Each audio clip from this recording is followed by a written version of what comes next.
What's up, everybody? Welcome to the live stream. Apologies for the late start. We had a bit of a technical issue at the studio, so I'm back at home. What are we, halfway roughly through round 2, Prado versus Matthews. I got Prado in this one. I don't know what happened in round 1 because I was driving back. I got some betting odds up on screen here for future fights. If you guys want to go and bet on any of the fights, link in the description, up to 2,000 Rand price deposit bet. And of course, we're powered by IT Guru, the fastest internet in the whole of Namibia. I see Prado looking a little bit tired here in my pick. There was a good money line on him, but I think the betting should be closed. Let's see. Let me just get us up and running on Facebook.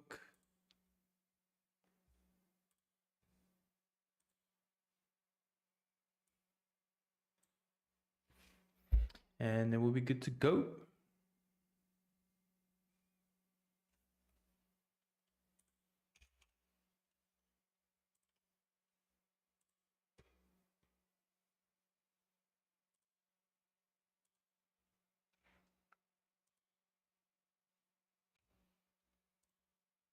Let me know you guys thought who's winning this fight so far, who's going to win this fight overall.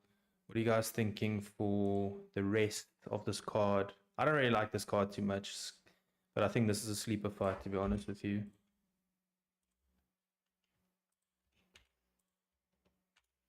Let me just get us set up on... Apologies, guys, if I'm not talking much yet. I'm just quickly getting us set up on Facebook as well, just so that some other viewers can watch as well.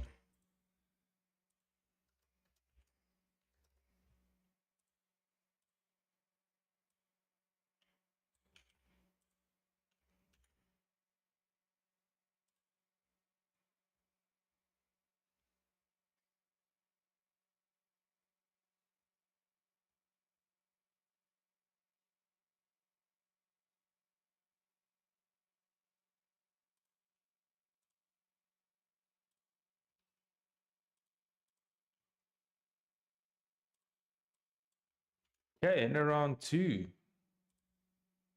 Who you guys got in that round?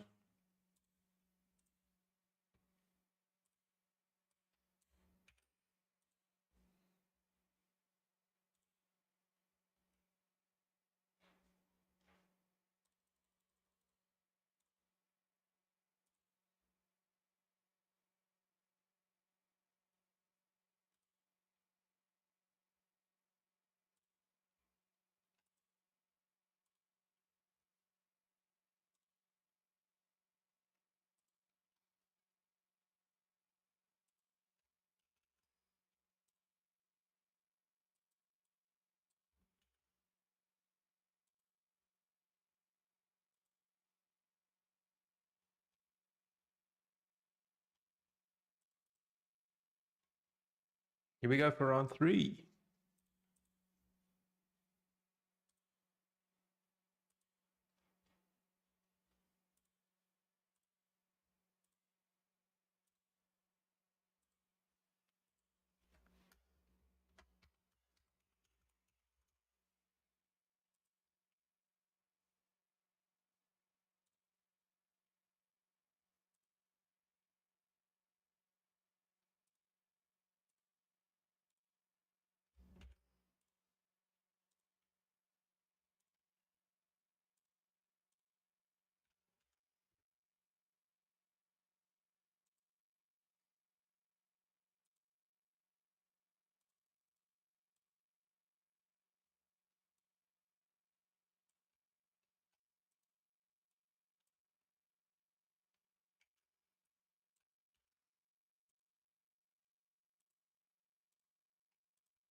Alrighty, we should be live on Facebook. It always takes a little bit longer to set up Facebook, unfortunately. Not the biggest fan of it, but got a good viewership on Facebook. Up to 15k subs, followers, likes. Thank you guys so much on Facebook. YouTube, in the comments, let me know what we're thinking for these fights.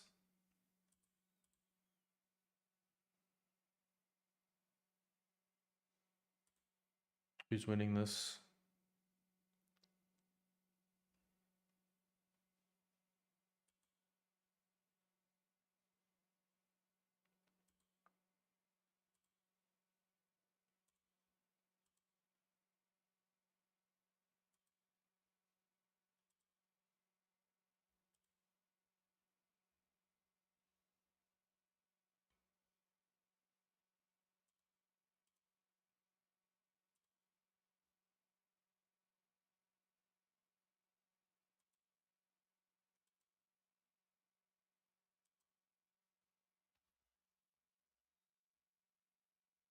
What's up, Matsu?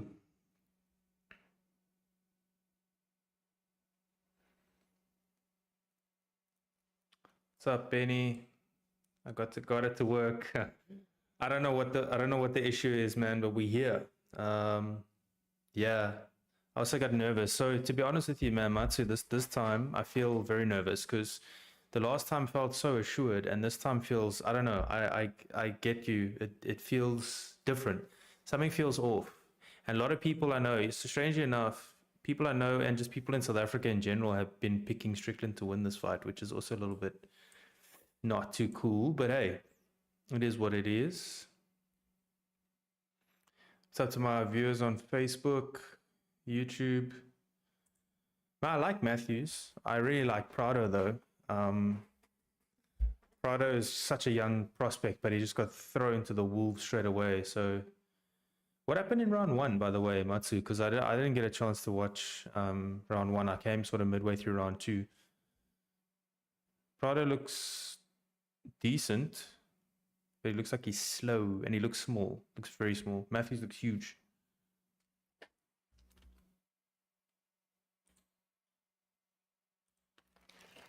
Swing and a miss by Prado. Get the biltong going.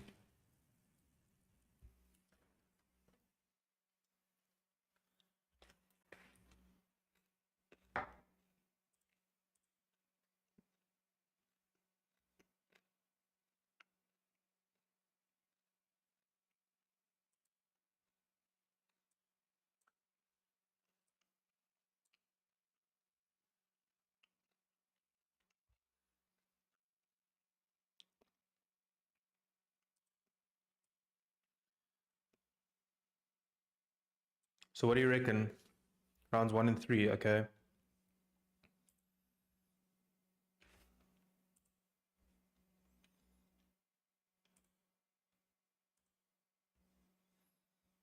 Man, I need to share this link on Instagram.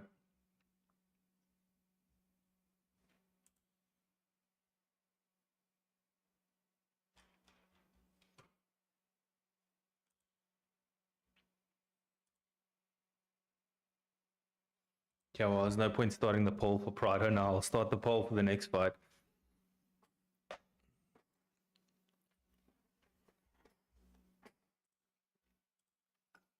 Final 10 seconds. Okay, so what? Matthews 29-28.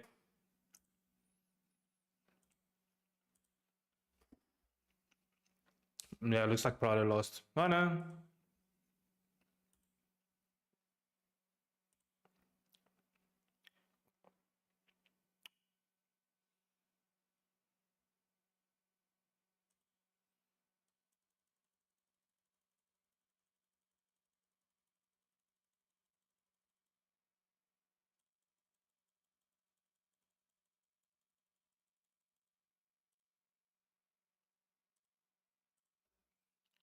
Oh, he's also swinging leather. That's one thing about Prado. Even in his losses, they like fight of the night.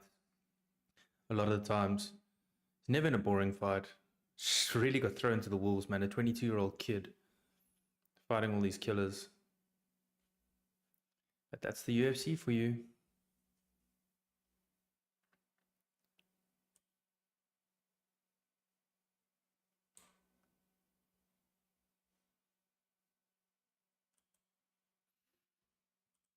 Fourth appearance.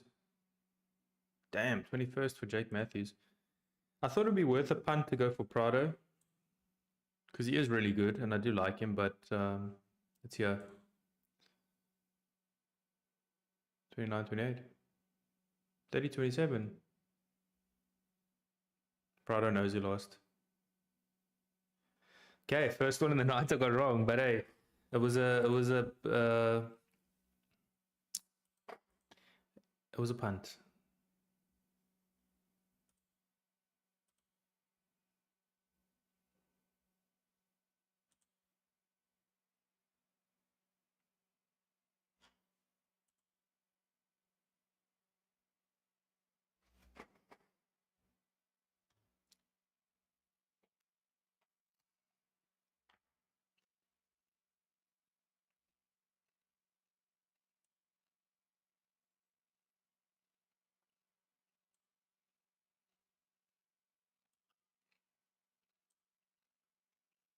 No, I didn't see the early prelims. I just saw that Alexander Taporia won. Those are the prelims. We don't get early prelims here, unfortunately. We don't get early prelims on Supersport in South Africa, so even if I wanted to watch it, I couldn't.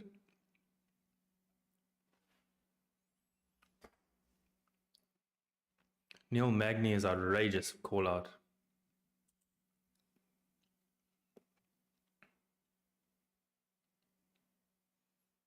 That's an outrageous call out.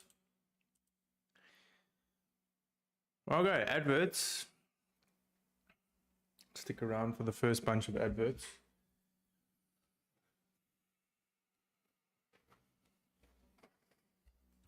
Let's go have a look at what happened in the early prelims. Did something shocking happen? Or were there just some good fights? All right, early prelims. Sol killed. I saw that on Instagram. Oh, really?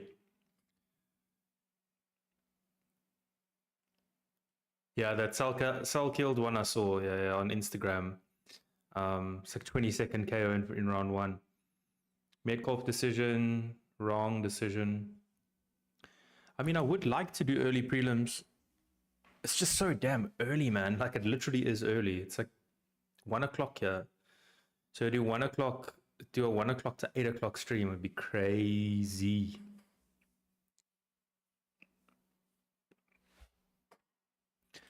A little bit too mental for me.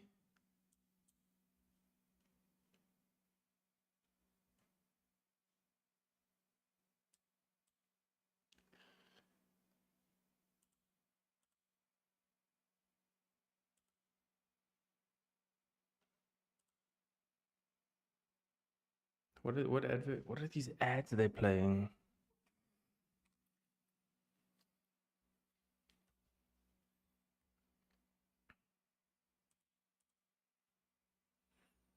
Crude Pilato, what are you saying for this one? Is it a Hall of Fame introduction? Okay.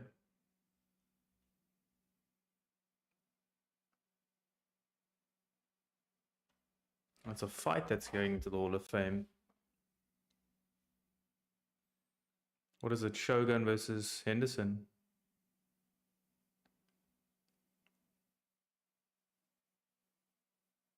UFC 236. No, that's a little bit too far. Ah, is it Adesanya versus Gastelum versus... Yeah, it is Gastelum. Okay. Adesanya versus Gastelum. They're already putting Adesanya in the Hall of Fame. Okay. Oh, they got Dricus to talk about it.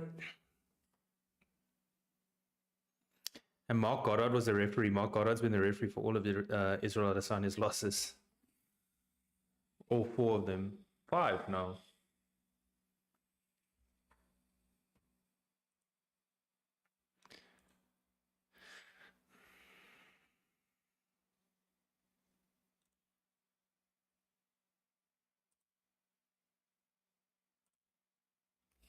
Why have they got Dricus to be commentating about it? I know he's a champion, but like, I don't know.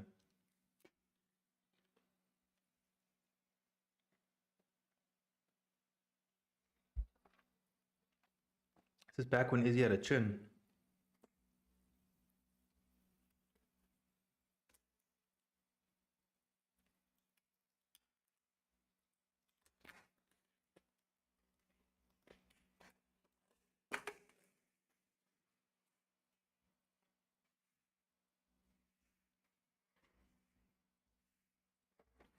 I actually want to see while we're here if the betting odds are still up.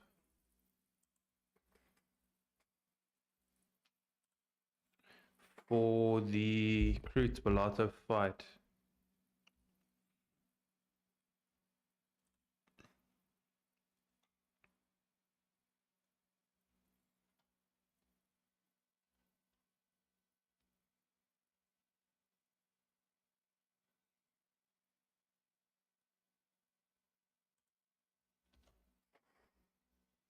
Nice head kick there, Gastelum.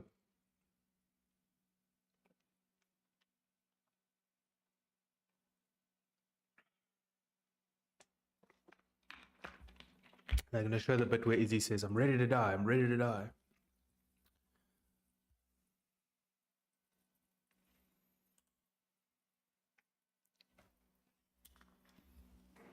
That was for the interim title, wasn't it?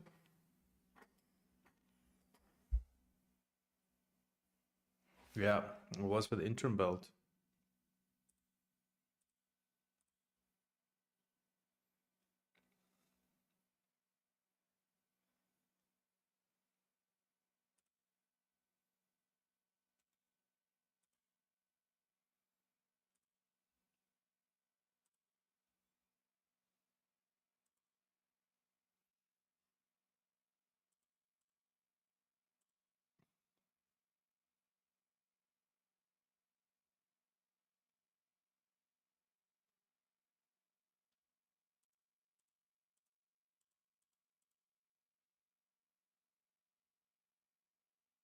Must be so crazy to have like a Hall of Fame anything while you're still active.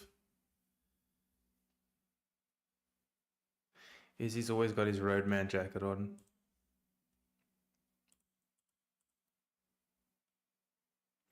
But it's particularly bad because Izzy got knocked out in his last fight, so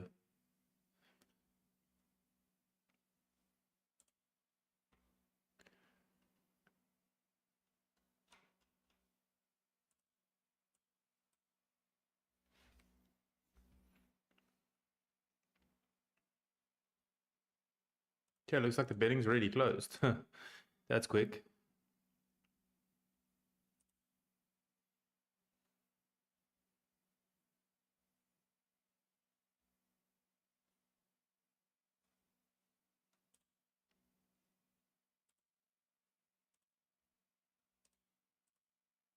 Is Gastelum there? Because Izzy's there, I know he is.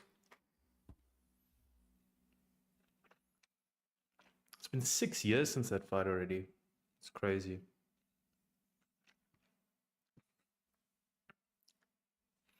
Did you see Alex Pereira sitting next to Izzy? Nina Drama in the background. She's everywhere.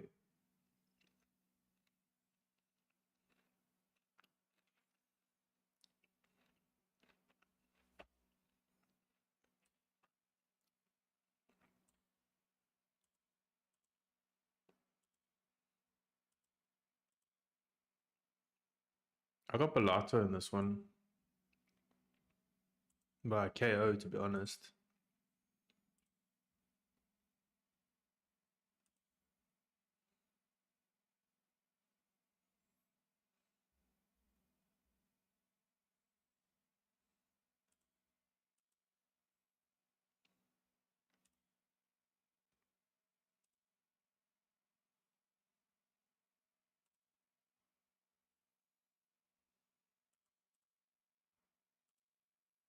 Bellato, Trator.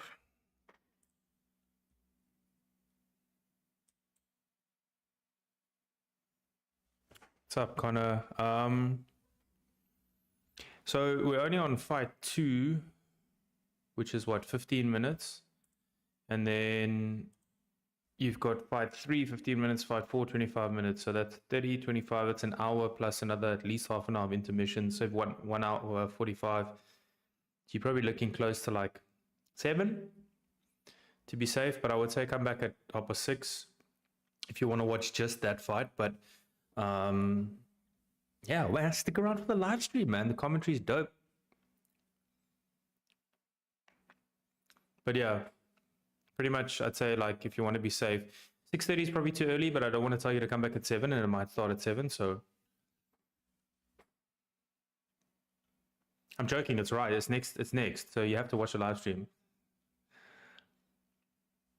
Nah, just try like 6, quarter to 7.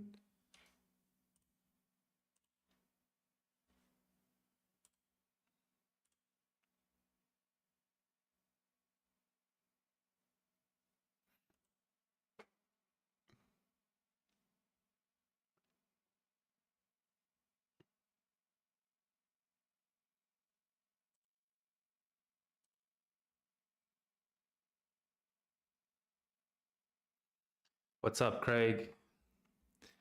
No, so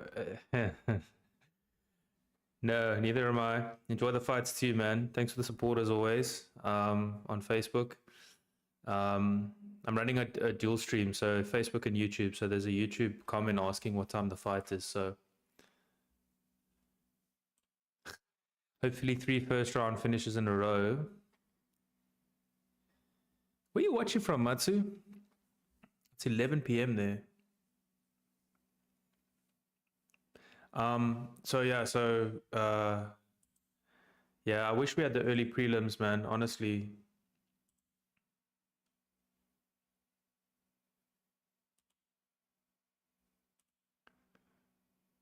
Enjoy the fights too, Craig. Who you got winning in these fights, Craig? Who's winning in this crude fight? Toronto.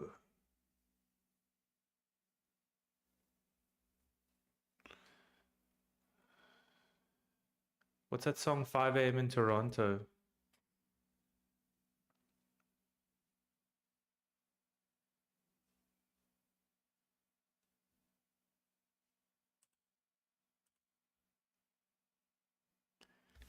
What's up, Christoph?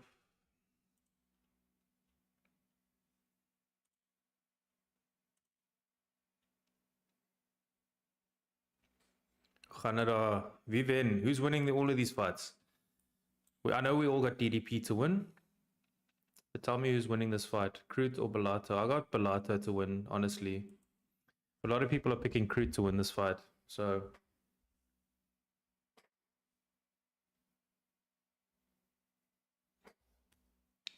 what's up, Rick? Why am I not at the card? Because I'm not Australian. Dude, I'd love to go to one. That's pretty far, to be honest. Australia's pretty far, but a whole multitude of reasons. We got to get visas. Flights, particularly from South Africa, are pretty damn expensive because so many people immigrate to Australia. Plus, to be honest with you, the card sucks. Besides the main event, bro. Rick, if you want to sponsor, bro, I'll go to the next one, dude. I'm on the UFC's media list, so like I can try get a media pass pretty much. You know, maybe I should just call up Dana and just be like, yo. But no, I think if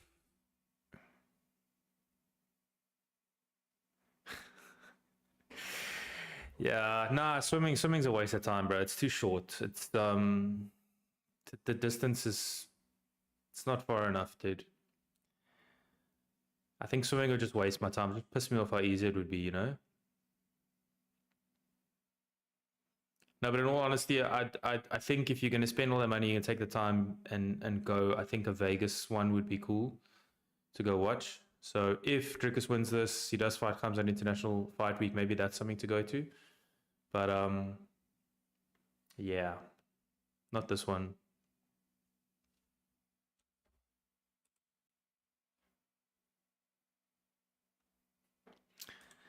I think I might run it, to be honest with you. I think running to Australia might make more sense, a little bit tougher for me, you know. But swimming's far too piss easy.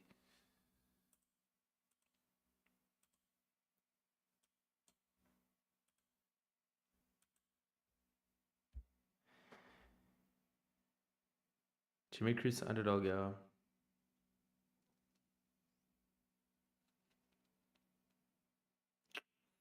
I heard the violence in Johannesburg is pretty bad. What about Cape Town? Yeah.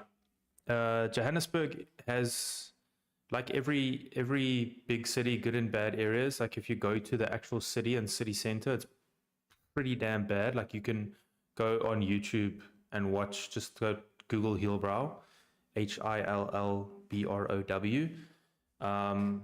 If you look at Cape Town, Cape Town's got pockets of bad. So like it's in the bad, it's really bad.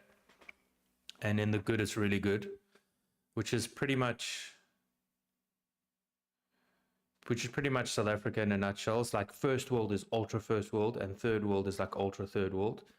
But people be getting gunned down a lot in South Africa, I heard, just gunning down random tourists. I don't know about that. I haven't seen that, dude. I think people are, for the most part, like they might try to rob tourists because they think they got a lot of money, but like for the most part, they're not out there killing tourists that much. I don't think at all.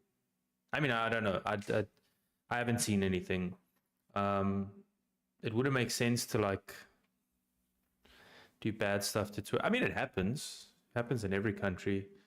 But yeah, there's parts of South Africa that's like the Wild West, and there's parts of South Africa that are better than any first world country you'll see anywhere in the world. So I think it's got a good balance of like stuff to do. Hell yeah, dude. Cape Town is is Cape Town worth visiting or not? So that's the question, but definitely worth visiting, dude. Like when you go to Bali, for example, now I love Bali, Thailand, wherever. You'll get Australians asking you like where you from, and you say Cape Town, and they'll be like, what the fuck are you doing here? You literally already live in the best place ever. So the thing with Cape Town though is like, as a tourist, it's amazing. Even to live in, it's amazing. It's just become so stupidly expensive for the locals because the tourism is so good and because it's geared to the tourists so much. So like people buy mansions there, what they pay in US dollars, and oof, what the fuck was that? What was Balata doing? Cruton Mount's gonna take his back. Like Balata's not even defending. Okay, now he's got his back to the mat. Dude, what the fuck was that takedown? Or that throw attempt? Anyway, so yeah, Cape Town's good. Go to Cape Town. I would go to Cape Town. If you know people there, perfect. You can take tour guides and stuff as well. Just make sure to Google where not to go. Like, there's a big meme thing now where people are like, "Oh, go try Lavender Hill. It's great there. Go try all these bad areas." Just be careful. Google. Do your due diligence like any other country. Swaziland, Eswatini, good. Yeah. Depends what you're into, man. Do you want to go hiking? Do you want to go? What do you want to go do? Do you want to see big cities? Do you want to see buildings? Do you want to see natural beauty? Like, what do you want to do? I still can't get over that freaking throw attempt, dude. That was so weird.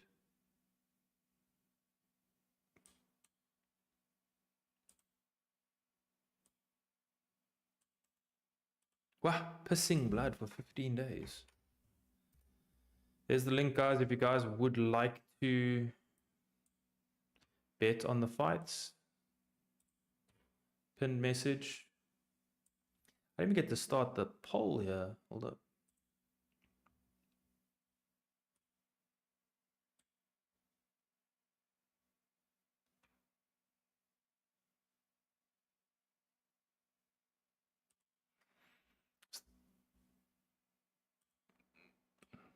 You were thinking about going to see, where is this?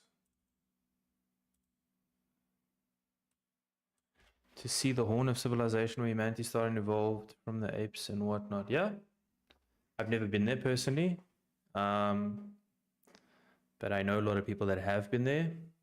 It's definitely worth it. The nice thing is like you can travel between all the places. So like Namibia is good too. Namibia is really good. Namibia is the size of South Africa, but it's only got like 3 million people, and South Africa's got 60 odd million. Namibia is really good. Give that a bash.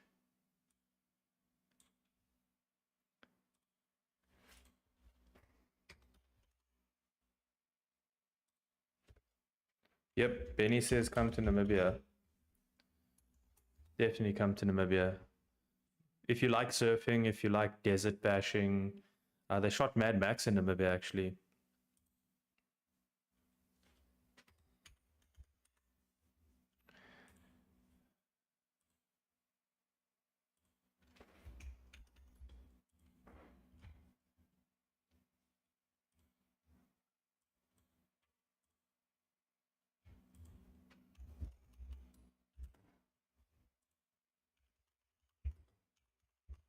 I think the Australian fighters are starting to up their game, man. Cradle of Humankind. I'm trying to see because I don't. Cradle of Humankind is supposed to be in South Africa. It's 50 k's outside of Johannesburg, so you could fly into Johannesburg. Make sure you get, like, I would suggest getting a shuttle service. Don't take taxis or Ubers. Yeah, there we go. Yeah, 50 k's. Yeah. Ooh, out. Balata's out, dude. I'm about to be 0-2 in this card in predictions. Yeah, Cradle of Humankind I've been to. That's at Sterkfontein Caves. But yeah, I would, man, I was gonna see around 2 Balata, but man, that's a 10-8. Straight up 10-8. Yeah, I would say dude, these freaking people trying to pump their live streams. But again, yeah, I would say like watch out at OR Tambo, like get a reputable shuttle service ahead of time, so that you just hop in the shuttle. You don't go look for Ubers and stuff, because a lot of people pose as Ubers.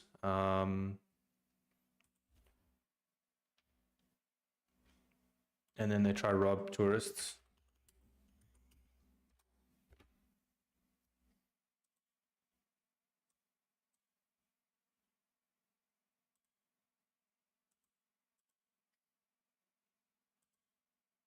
Man, I honestly thought that Rodolfo was going to get knocked out there.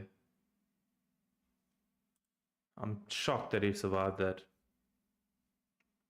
But yeah, if you're in Southern Africa, like try to do like a round trip. So like you go to South Africa, Namibia, Swaziland, or Eswatini. You can try Lesotho as well, and then Botswana. So try to get somebody that maybe can get you, like, book you all of the trips. Because I mean, seeing as you're here, you may as well go see everything. There's a lot to see if you're into like the natural beauty and that kind of stuff. Cape Town's got like a lot of history and stuff as well that you can go see. But it's just a beautiful place, like a really beautiful place. But don't go June, July, because that's winter. You should actually go now, like before March, and like towards the end of the year maybe. End of the year is fun because it's also got a lot of parties and stuff.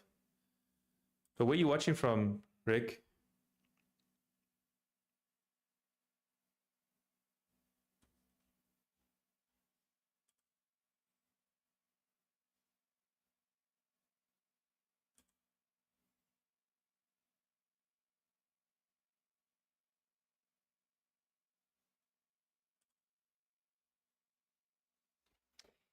I never like people that are like early in their UFC careers, or like I never favorite them unless they've had a lot of fights in the UFC, or they're South African.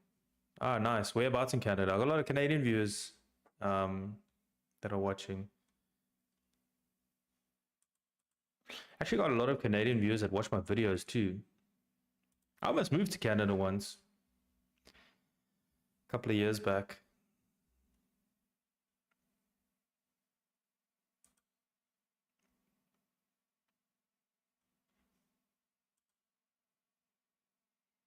Balata needs to do something, man. Balata actually does need to finish this fight. Nice leg.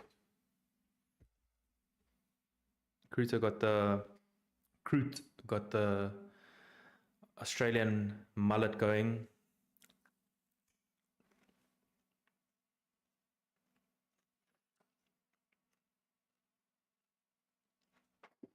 Toronto.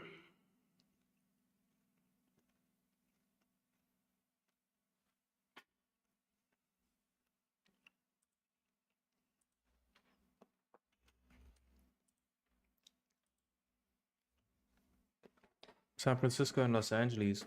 Are you visiting family? You're just gonna. There's a lot of stuff to do.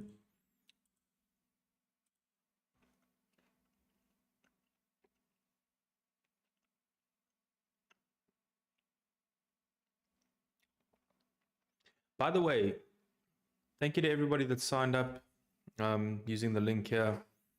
You get up to 2,000 Rand deposit match, South Africa only. Obviously, everyone has to be over 18. Gamble responsibly. Powered by IT Guru Solutions, the fastest internet in the entire Namibia.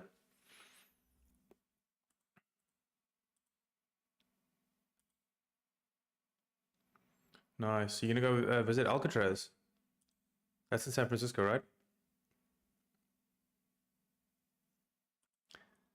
Dude, my Facebook is so divided in the comment section after DDP wore that Trump shirt.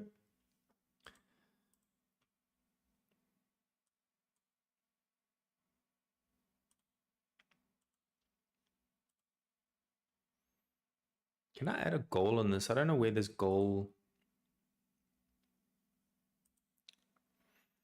Looks like Balata's coming back in this fight. It's going to be my famous last words and he's going to lose probably. It's a good fight.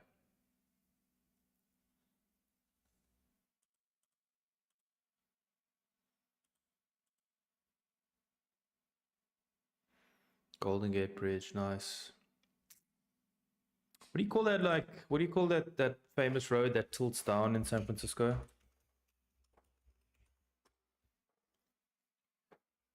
San Francisco things you do.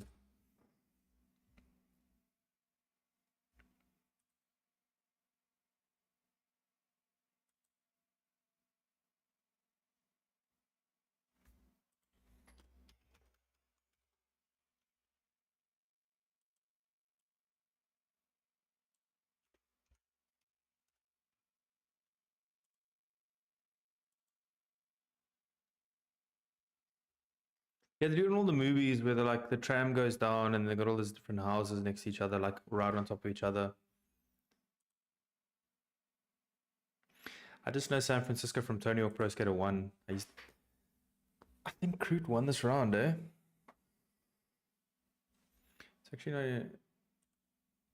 We're gonna see a third round.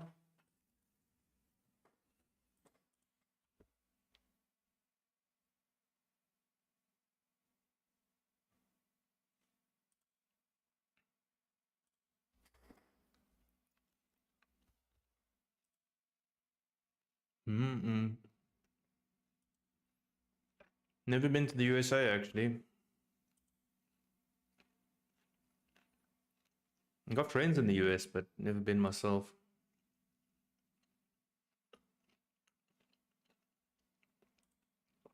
Haven't heard good things about California though.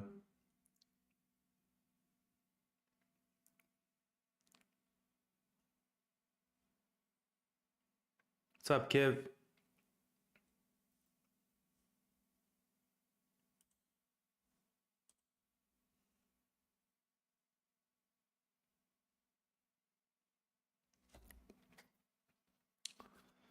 I don't know where my next vacation is. I haven't planned it, dude. I do want to go to the Middle East again. I used to live in Oman, which is also sick. I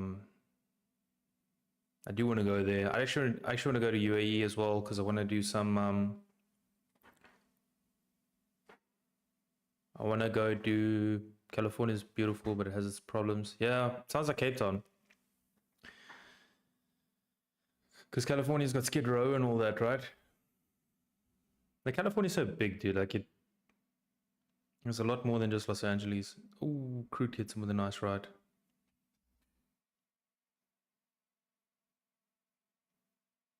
It can't be 9. The people tweeting are saying it's 10-9 for both rounds, but it can't be. The first round was definitely a 10-8 for Crute.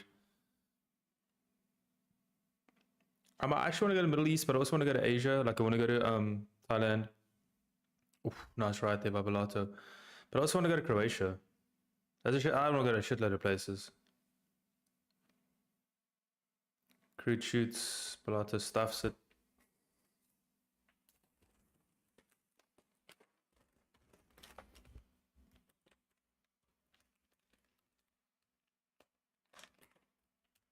No, I know it's a big city. But when I saw Skid Row, it looked a lot like one part of Cape Town. See, that's the thing. You might see, like, I see Skid Row because Googling, but you might see certain things about Cape Town where it's also just like a small part of Cape Town. Same thing with what you call with Joburg.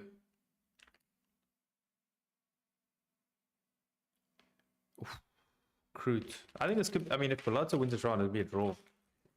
Because that first round was definitely a 10-8.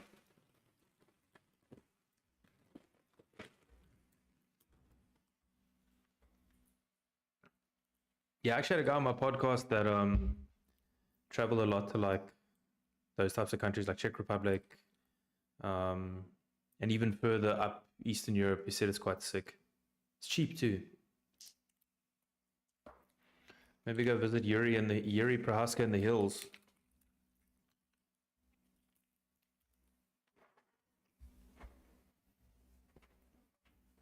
Oh, good fight.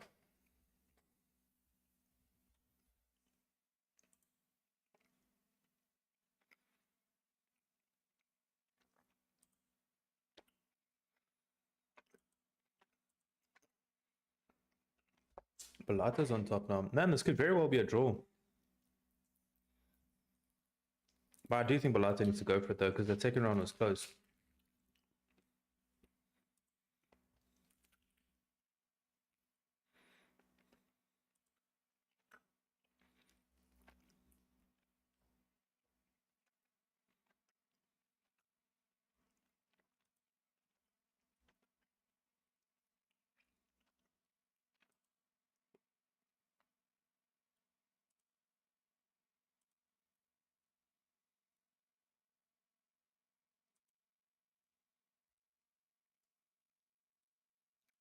Don't know anything. I mean, I've seen Congo, but I just know Google.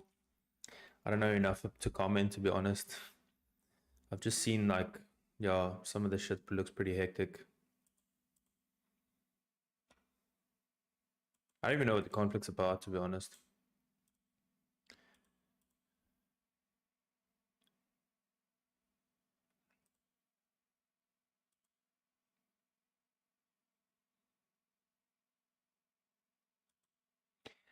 I don't think Chimaev's in attendance because he ages ago put something up that he's doing seminars and stuff like that.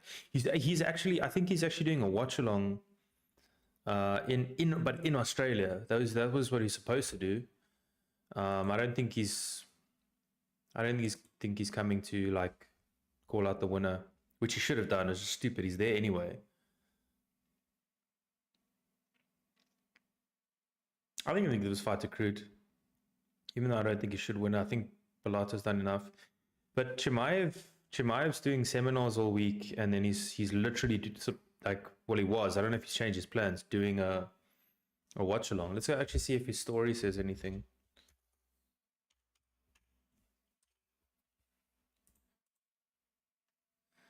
Crude, what are you doing? I think Balato won that, but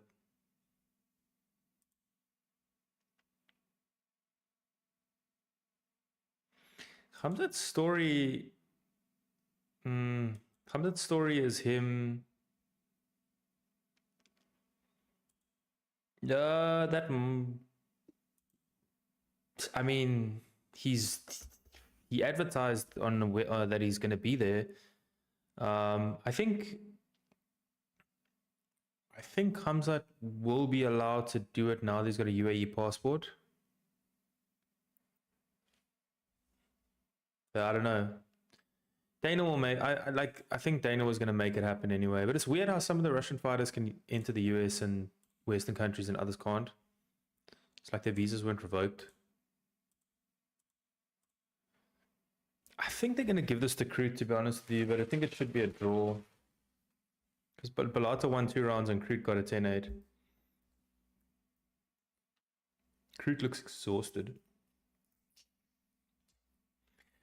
I might be about to be 0-2 in my picks in this pay-per-view.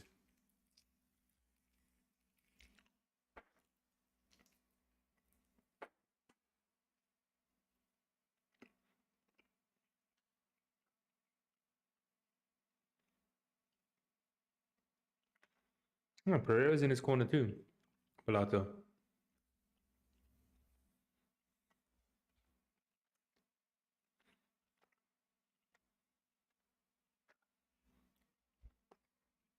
Yeah, Kroot's got the stereotypical Australian moulet. I'm shocked he doesn't have the pedo mustache as well. Strickland's rocking that. Dude, look at Pilato's corner. He's not even allowed to be there, standing, holding his hand. He's going to be disappointed, I think.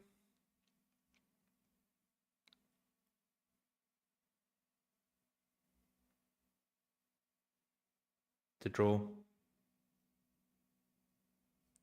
It's fair enough. Should be a draw. 10-8, 10-9, 10-9. I think it's fair.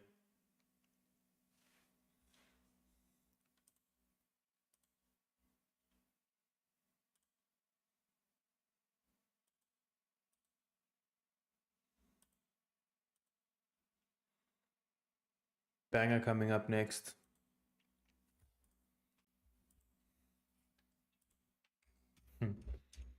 Volk. Do you guys think Volk is going to fight Topuria, or Topuria is going to go fight Islam next? Yeah, dude, Christoph, I think Pilato did look tired, but I think Kroot looked exhausted, eh?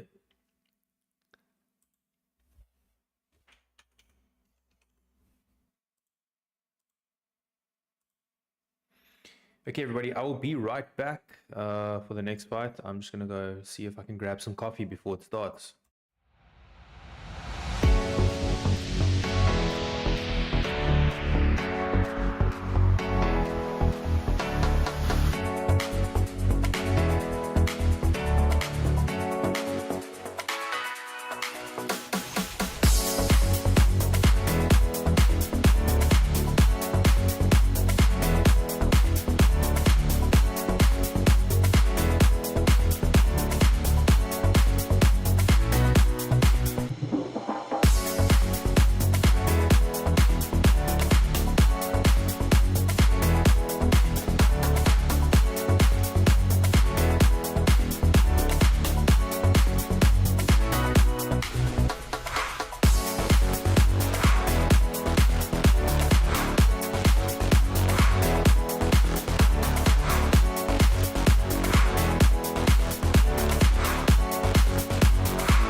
again. I didn't get time to make coffee. But hey, I'll get some later.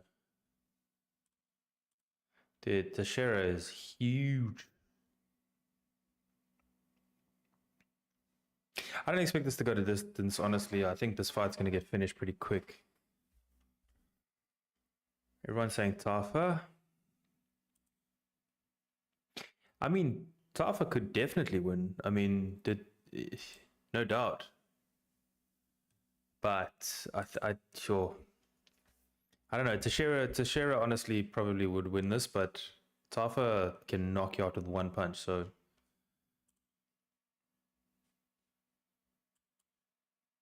Tafa 7-4-0. I don't know why it feels like it should be more. Like he should have more fights.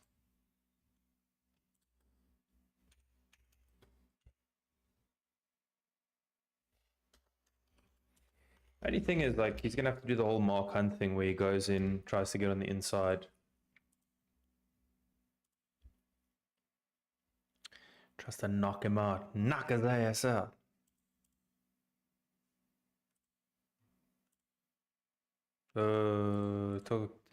Teixeira talking about taking his time, bro. That's stupid. Just fight your style. Fight the way you fight and go forward. Anyway, what do you guys think of Cameron Simon coming back? You guys excited to see him come back after ages? It feels like ages he's been away. It has been ages.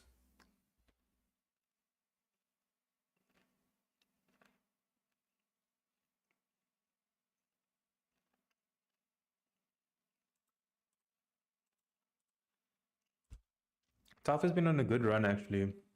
He lost his last fight, fair enough, but he won 3 before that. Had 1 no contest, but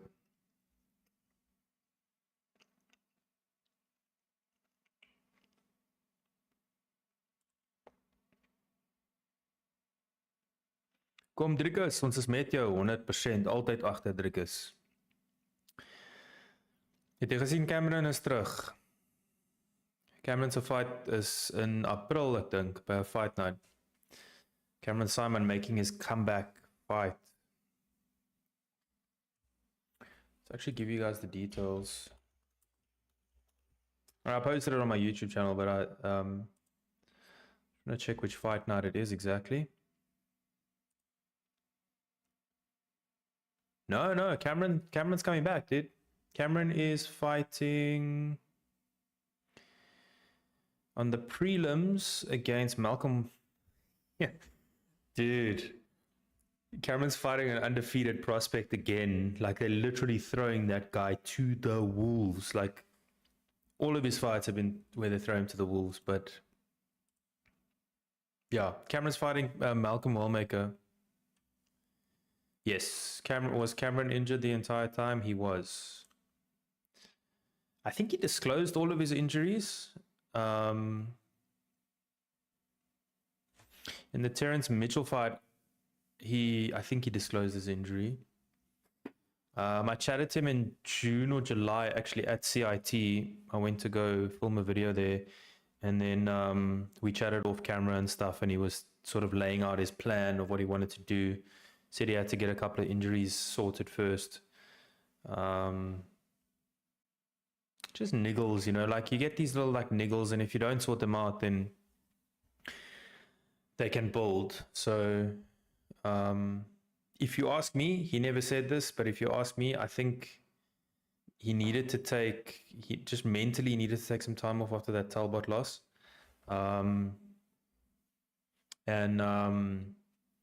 That Talbot loss was tough, dude. It was a tough loss. The Christian Rodriguez one, you can kind of still maybe you can maybe still, like, because the guy missed weight, I mean, by 6 pounds. But the Talbot one, I think, is a tough loss. So let's see.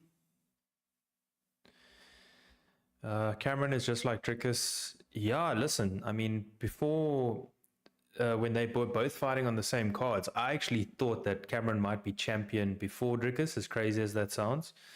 So damn talented and so good.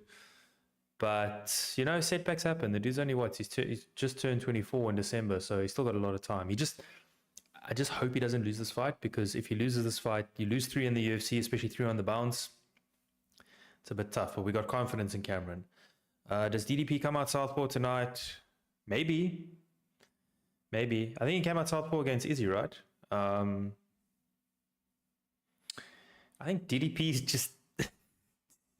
they're going to have a game plan, and he's going to switch mid-fight if he needs to. So he can go southpaw, he can go orthodox, he can mix it up. But I think it would be good to come out southpaw. I don't think that Strickland will be expecting that. And I think Strickland will look to take him down. That whole pack was all crap. Cameron looks like he picked up a bunch of muscle. I didn't see... Let's go look at his last photo. I saw his post, but I didn't...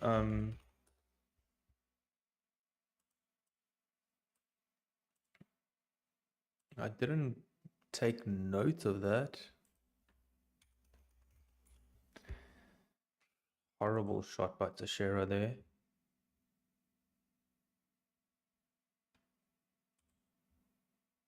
Oh, there we go. Done. Teixeira, knockout. Told you, first round knockout. I got one right, finally. Finally! Third fight, I got one right. Okay, the draw you can't really, but damn, dude, Teixeira wins. Got that one right. Okay, I just see Cameron's got a video that they... I don't know, Cameron looks the same to me.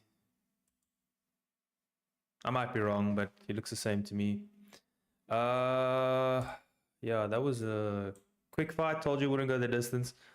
What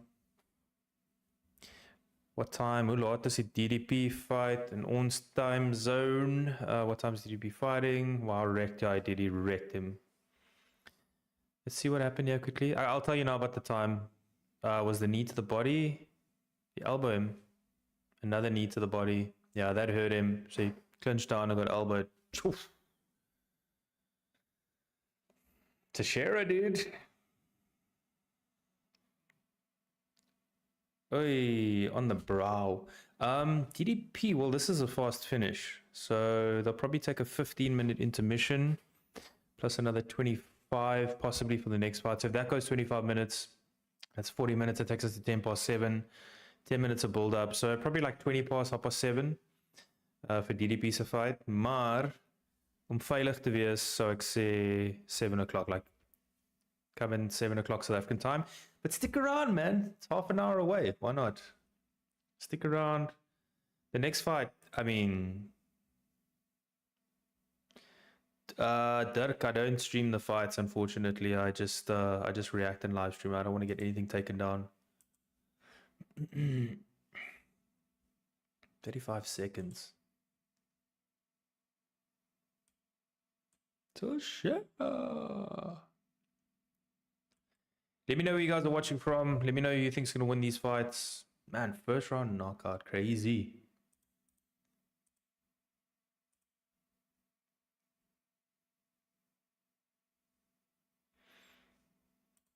DC with the biggest ball drag. Yes. Better. Sounds like Alex Pereira. Escanearam incríveis.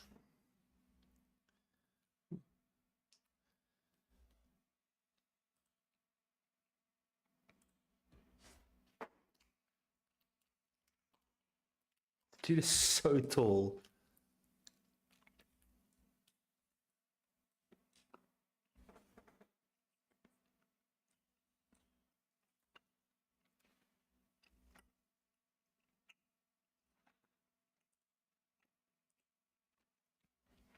I don't speak Portuguese, but I learned a lot of Portuguese words watching UFC over the years.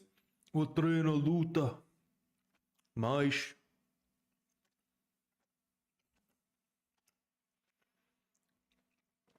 Guys, Teixeira's body type, doesn't he look like a heavyweight Nate Diaz?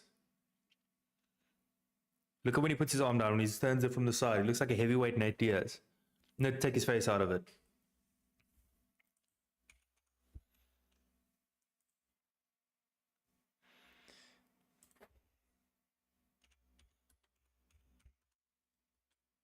Carajo.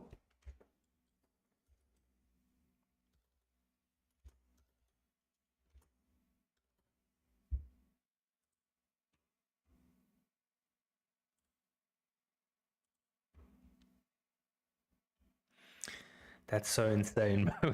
I gotta put a graphic up of Nate Diaz next to Teixeira, just like.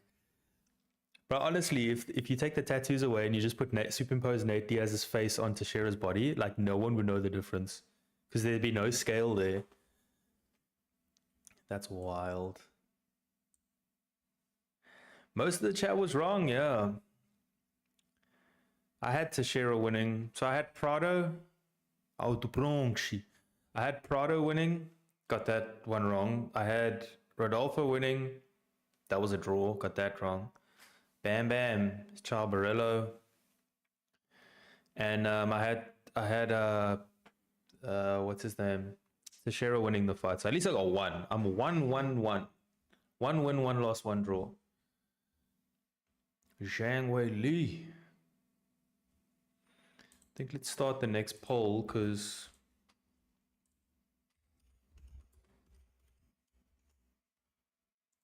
the fight's about to start. They're going quite quickly through these, like between the fights. Usually there's like 15 minutes between the fights. I got time to go get coffee. I got time to go get all sorts of stuff, but no time to get the popcorn, nothing now. It's just straight fights. It's quite cool actually. So those of you that are told to come at 7, if this fight goes quick, you might miss it. So stick around.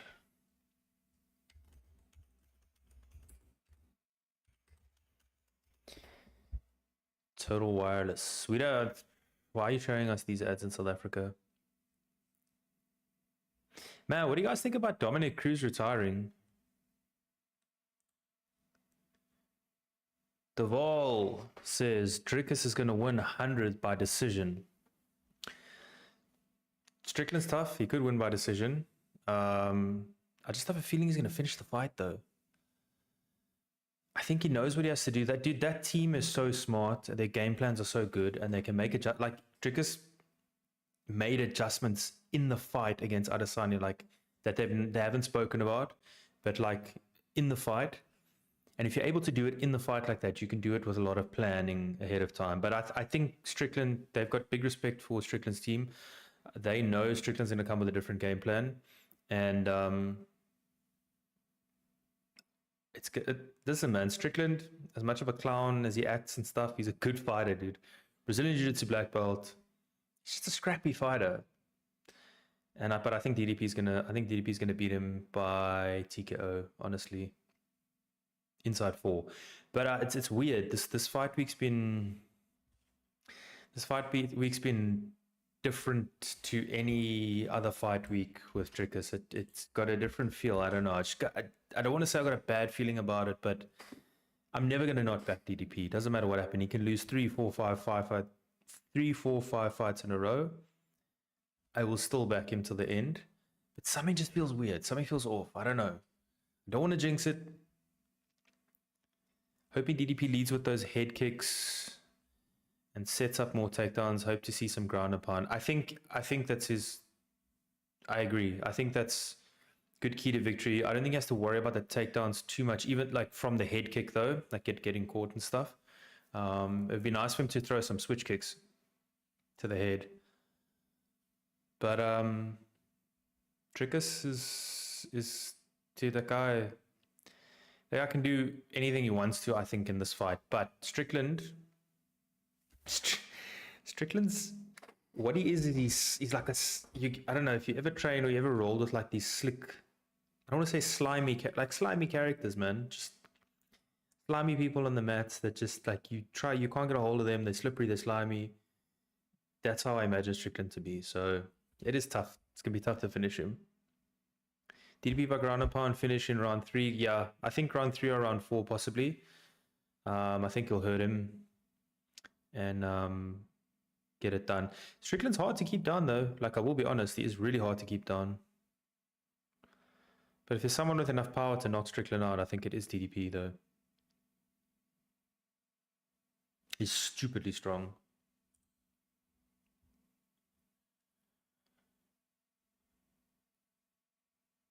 Yeah. Are you going to talk through the fight? I will. If you want me to give like a play-by-play, I can. Otherwise, yeah, if the chat's going, I'll chat with the chat. But yeah, if you guys want to play by play, then I'll be happy to give it. Dude, how fire is this song? How fire is the song though? Yo, I actually wanna, what is it called?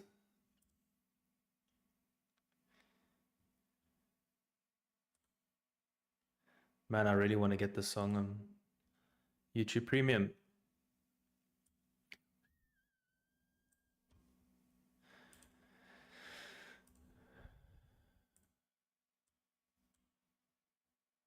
Hi, I'm a friend of Shane Marie, 3-time cancer survivor. Shout out Shane, man.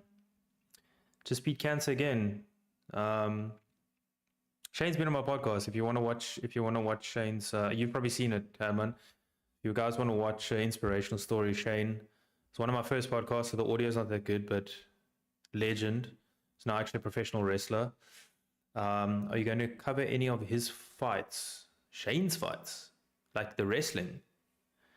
I don't know if Mother City Wrestling streams. I mean, I've been to a Mother City Wrestling event. And I really enjoyed it. Like, I'm a huge pro wrestling fan. You can see the belts and stuff. Yeah, I mean, if I could, if they live stream their stuff, I'd love to like go. I actually almost commentated at one of the Mother City events. I actually almost came to do that, but I'm keen for all of that. Bro, you need to get a coffee sponsor. I know, dude. I know. I've actually, so I'm looking for I'm looking for a coffee sponsor. I'm looking for a beer sponsor. I'm looking for a water sponsor. You know, I've got a sponsor for electrolyte. That you would have probably seen on the videos on the health side. But I do need a coffee sponsor. I need to get a coffee machine like that. That would look sick. Give me a second. I put a coffee machine right here. And then it's like, basically you'll just have, let me take this with me, because they're doing the build up. And then just put the coffee machine like right here. And then you just get your coffee, turn around. The problem with that though is like,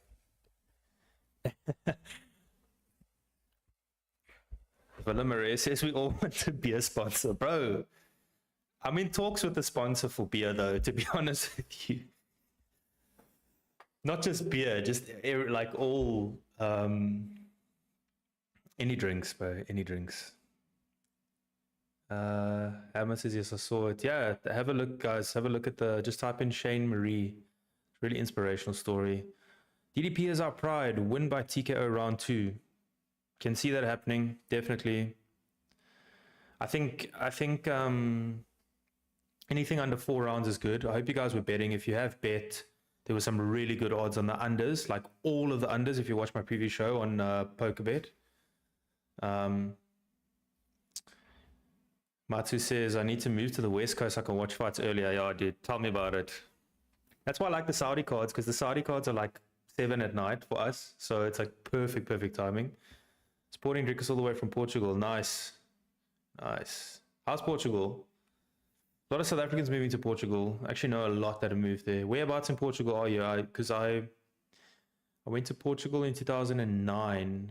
I was in Coimbra. I passed through Porto. I really want to go to Portugal again. No, I want to go watch, I think it's in November. They've got like big wave season at Nazaré. Like I really want to go there. I want to go to Ronaldo's museum in Madeira. Kevster says, commentary on the fights, please. 100%. I will give you commentary on the fight once. Do you want it on the Suarez Zhang Weili fight too? It's so weird because I usually watch the fights quietly. Like if I watch it in my like not on stream. Okay, the Vol also says yes, please. For commentary on the fights. Okay, I'll be commentating on the fights. What time is the fight? The Vol says this fight's 25 minutes, so it's still like say like another half an hour till the end of this fight, and then maybe 10-15 minutes of build up, so you're probably looking again at like 7, but I'd say just to be safe, 10 past 7, which means you can stick around. It's only half an hour. And yes, it's Tatiana Suarez and Wei Li Zhang fighting now.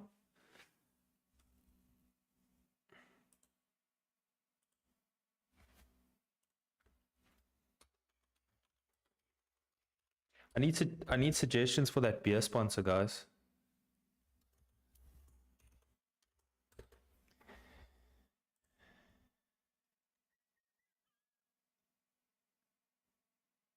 What time is the match? Kanya asks. Kanya, about 7. But to be safe, I'd say come at 7.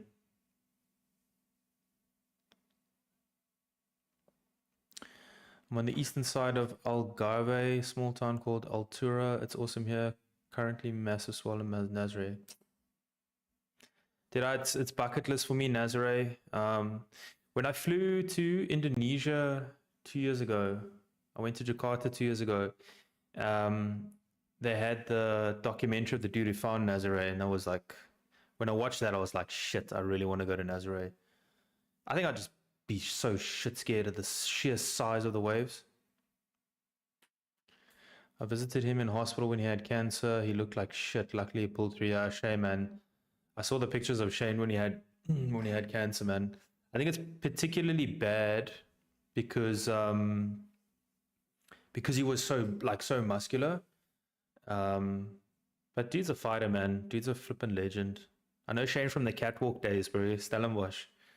Do you know why Soldich was never signed to the UFC? One of DDP's losses at KSW. I have conspiracies. about KSW. Like there was actually a lot of talk about doping in KSW. Now, obviously, this is alleged. Because I just want to check quickly what his record was after Dricus. So he beat Dricus, and then he won all of his fights. And then got signed to one championship in 2022, and just never went to the UFC. It's interesting as well though, because like DDP got signed and then he kept winning, and he's the last guy to beat DDP. So I don't know. Maybe they were like, listen, we don't trust anyone from KSW. Although Yuri Prohaska came from KSW, so don't know, man. It's odd. It's an oddity. And it's not like he wasn't winning spectacularly. He was winning KO. So he KO'd DDP, KO'd his next opponent, KO, decision, TKO, KO. Maybe they didn't offer him enough money. I don't know.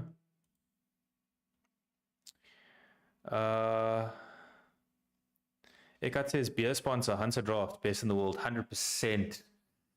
What a sick sponsor that would be. I may or may not be in contact with the people making it.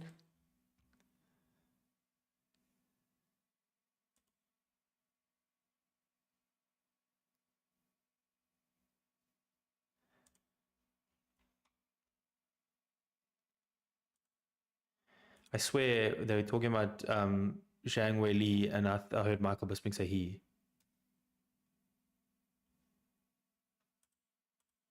Yeah, the Roberto Soldich is actually a good question. I don't know why they didn't sign him. I guess the middleweight divisions are so stacked. They're just like, well, maybe it's his age. How old was he?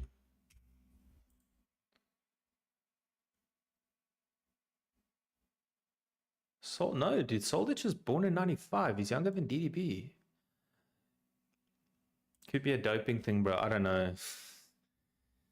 My dad's a professor Stellenbosch. I almost met him in Stellies.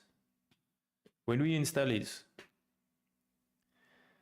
I just walked into Catwalk because Catwalk was like the club, you know. Catwalk was like the main club in Stellenbosch back in the day, and I just walked in, and he was just like, we just like became friends. I don't even know, because he was like, I think everyone was scared of him, and I just walked in and I was like, "What's up?" And he was like, "Hey, what's up, man?" And the next time, you know, guys make friends, like, "What's up, man? I'm Vern." He's like, "What's up? I'm Shane." And we just started chatting from there, man. If you see Shane again, man, you must tell him I say what's up. I haven't chatted to him for a long time. I was actually popping him a message myself as well, but just tell him I say what's up. Any Belgian beer? Got a lot of German beers here as well.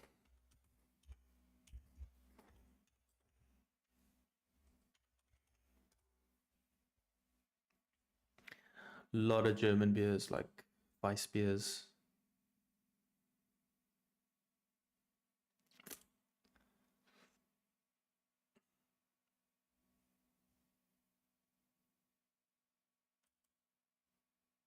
Co-main event of the evening. All right. People got Zhang Wei Li.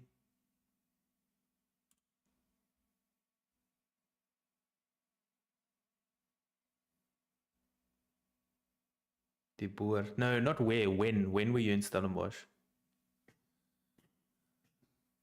Oh, you live there. I thought you were. I thought you meant like studying and stuff like that. Die Boortspar is like amazing. On a random side note. The world. Introducing first.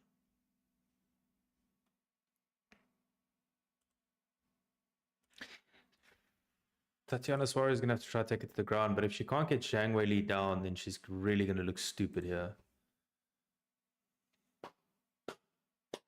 Ah, I got his. No, I got Shane's number actually. I'll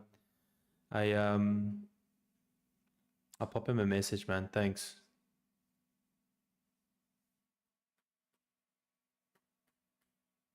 I actually did message him as well because when he was in hospital, because I moved from Cape Town at the time. Watched an interview with Soldich a day ago, and he had loads of praise for DDP. Think you're right about the doping. He's not been the same since KSW. Yeah,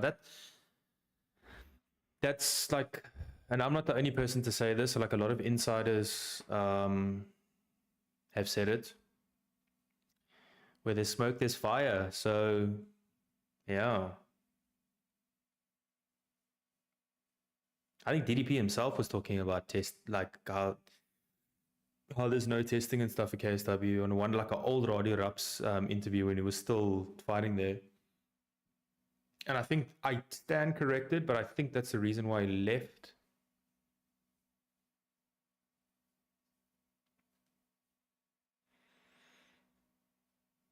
Must be tough if you're in Soldich's position because he's the last guy to beat him. But then you look at where Soldich has gone. Like he's had good fights, he's had wins and stuff. But then you got DDP being the best middleweight in the world. You kind of look like an idiot if you're like, oh, I beat the guy, you know. But you also kind of like, you did beat the guy, you're the last guy to beat him. So yeah, that was back in the days when DDP was skinny. Yeah, to the welterweight. But Soldich fights a middleweight now. Soldich did beat him at welterweight. Okay, here we go.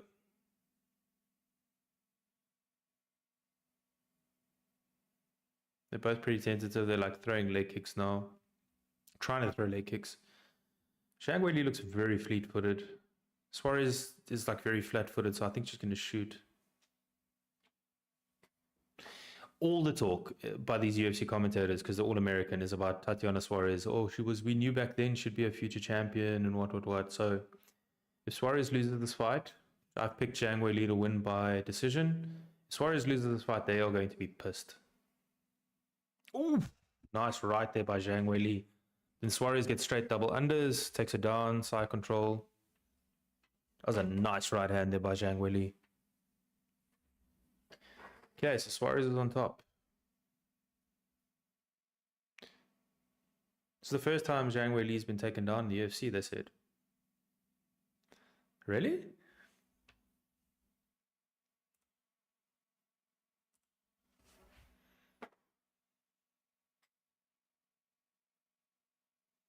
That's the first time she's been taken down in 8 fights, okay. That was 4 years ago.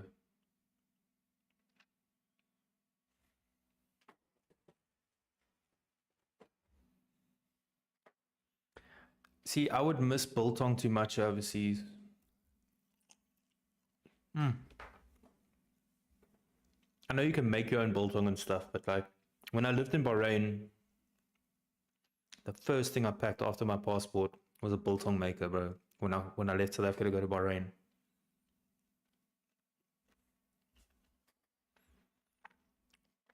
If this fight goes the way Tatiana Suarez wants it to go, which is what she's doing now, is just staying on top, not able to hit Zhang Weili with anything, it might be a pretty boring fight, honestly.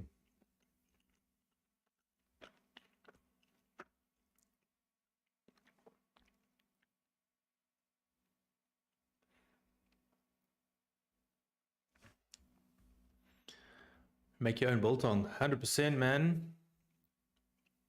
It's all about the meat you get, though. Like, if you get bad quality meat, because the meat in Canada good, though. That's the only thing. I lived here all my life, except when I went overseas a few times with my dad as part of research sabbaticals. I lived over first year.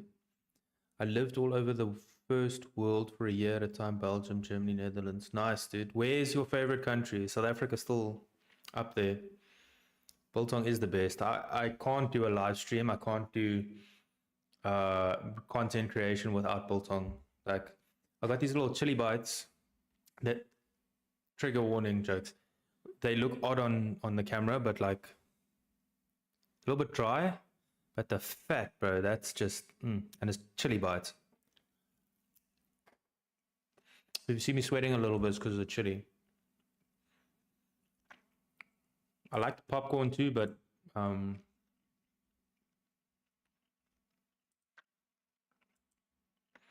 biltong's number one.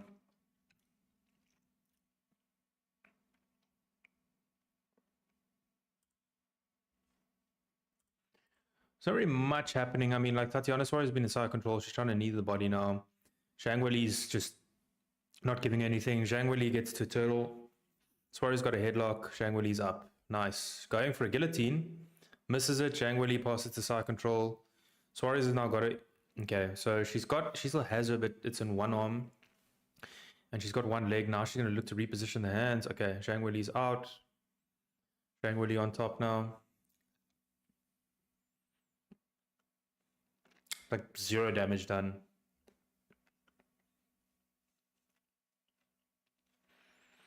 Beef in Canada is quite good. I tend to get nice and fatty sirloin when I want to make the best biltong. Yeah. Gotta have fat, bro.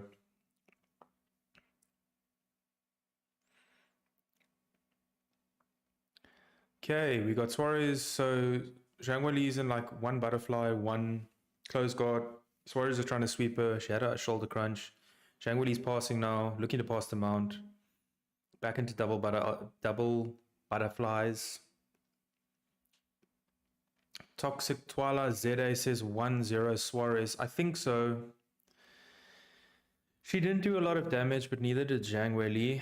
And I think Suarez had more control, and she took her down where Zhang swept her. So I think, yeah, 1-0 Suarez. Dude, if this fight carries on like this, it's on the ground the whole time, it's going to be a snooze fest decision. Lots of fat and wet is the best. We're talking about biltong, by the way, if you just came here. Is the fat healthy to eat and swallow of the biltong? Probably not. I mean, I don't know. There's a lot of research where people say, like, obviously animal fat is bad. Then there's the whole carnivore outlook.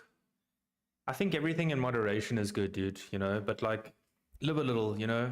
It's like drink sugar in your coffee if you want sugar in your coffee. Live a little. All right, cheers, Herman. Enjoy the fight. Thanks for tuning in, man.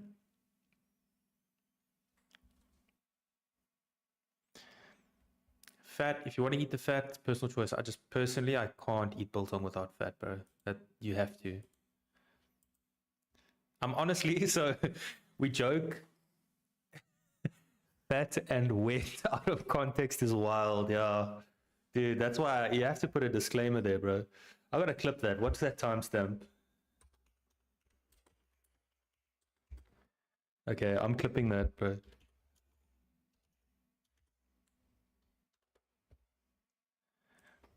that's hilarious.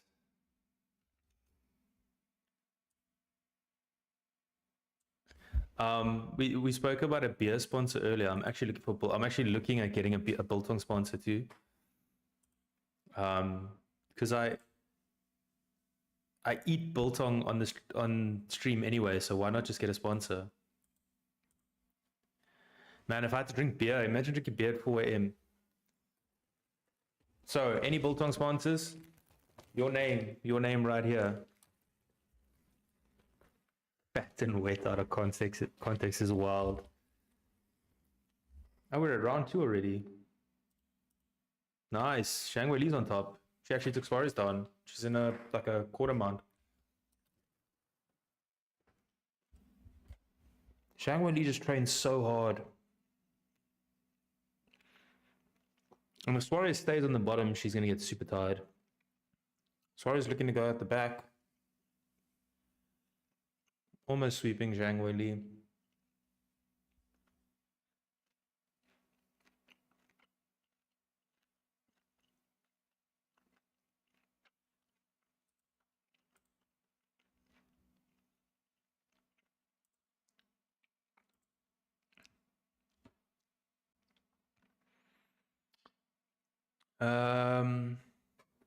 FMK says, so on, oh, sorry, I'll tell you now which channel.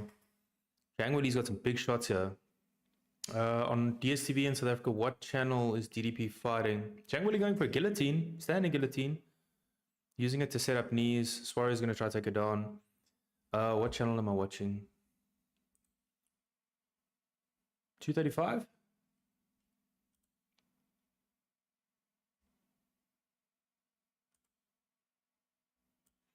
I think it's on Grandstand. Let's go have a look.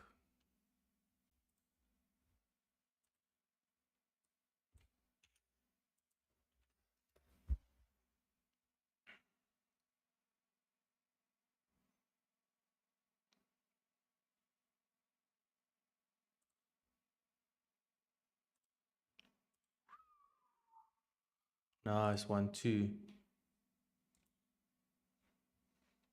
220, sorry, 221 FMK. Go look at 221. Are you watching it on a decoder or are you watching it on smart TV?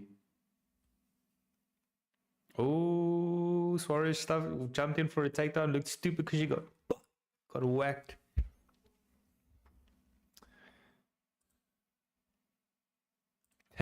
These commentators are gasping so hard for Tatiana Suarez to win this fight. She did not do well there, and they were like trying to justify it.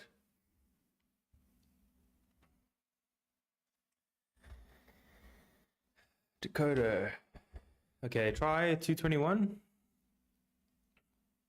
Zhang Weili is gonna piece her apart. Toxic Twala Zeta says 1-1 now. Yeah. I mean, listen, if Zhang Weili can get on top and hit some big shots, it might be a 10-8. It'd be pretty tough to get it to 10-8. But Zhang Weili's gonna wear it down. Tatiana Suarez is not used to fighting 5 rounds. Zhang Weili's done it a bunch of times. Zhang Weili is like got ultra cardio. Suarez does, but when she's on top. Let me know if 221 works.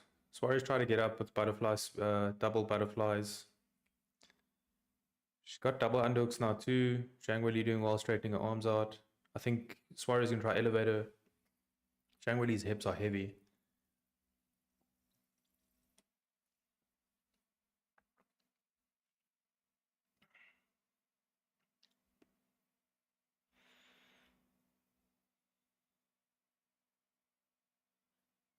Oh, she got a gash on her knee. I didn't even see that. Suarez.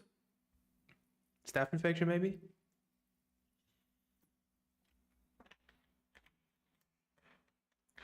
But I just thought of the most genius idea. Attract some sponsors. Just put a sticker here that says water sponsor here. Drink a beer that says beer sponsor here. Biltong says Biltong sponsor here.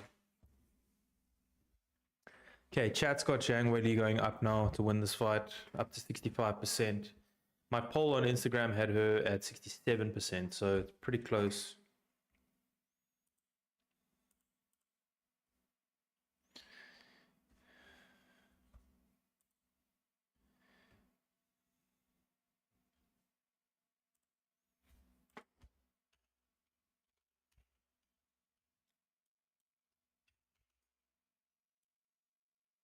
Yeah, Zhang Weili's growing nicely into this fight now.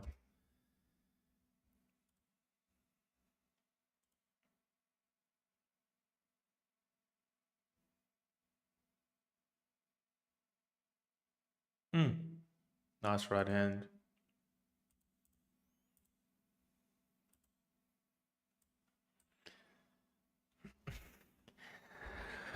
I still can't get over the wet and fatty out of context. See, if this was Twitch, everybody would be spamming wet and fatty in the chats, but luckily this is not Twitch. Round 3, here we go. Okay, on Facebook, Xander Kelly asks, what time can I watch the game? The fight you can watch, still 3 rounds left of this, so I would say 20 past. I just watch, just have it playing in the background if you don't want to watch this fight, because this fight could end early. Hendrik says, where can I watch if I don't have DSVR? I can't tell. I can't say, man. Sorry. I think my stream gets taken down for that.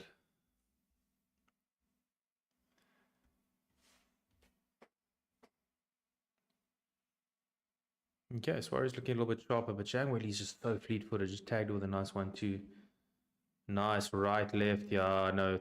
Tatiana Suarez looks a little bit like Ronda Rousey did against Holly Holm, and oof, that is a massive right. And all Zhang Weili is doing is just 1-2s. Literally just waiting and timing her with 1-2s. Dude, she's just ragdolling Suarez now. Nah. Suarez is not going to make the end of this fight. I actually think I had a good bet for. Let me just see what the bet was that I said people should try to take. Yeah, that's the one. Okay, I had Zhang Weili at a 2. Yeah, no, Tatiana Suarez is buggered now.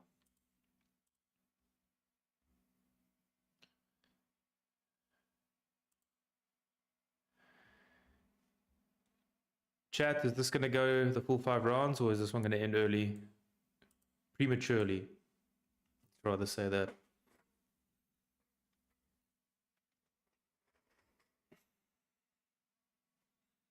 Zhang Weili is deceptively strong as well. Like, you can see with the way that she's stuffing these takedowns.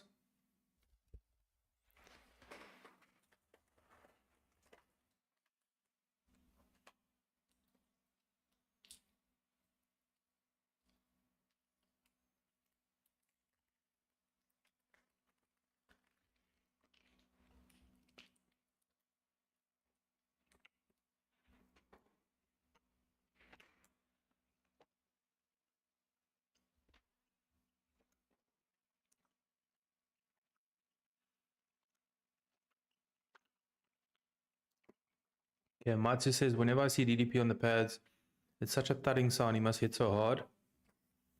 Just before I get to that, Eckart saying end of round 3, mid round 4. Yeah, possibly.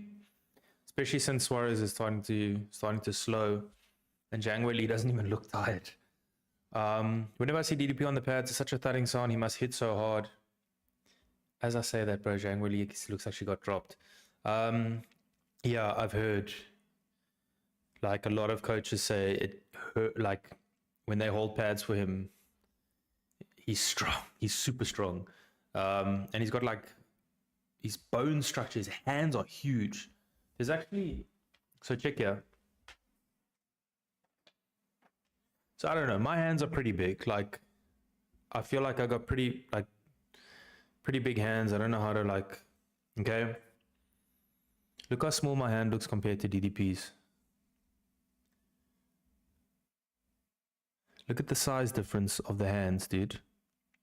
We're same height, pretty much, and I think I weigh more than him here, but look at the hand size, dude. That's structurally made for knockout power. Let me just put this back quick without it falling.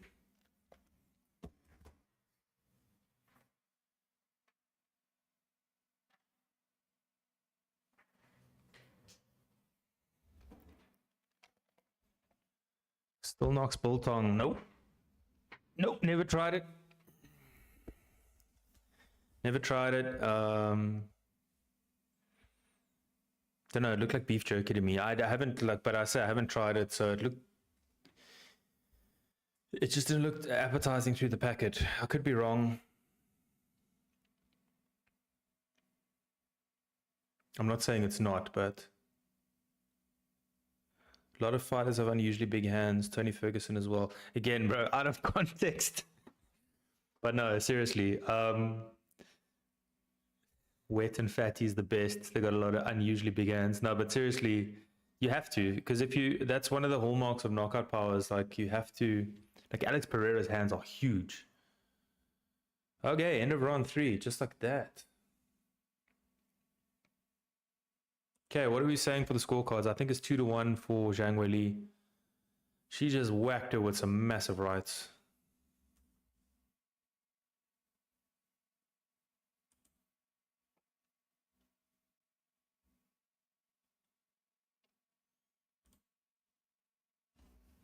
Yeah, Suarez is starting to show those effects of the shot she took.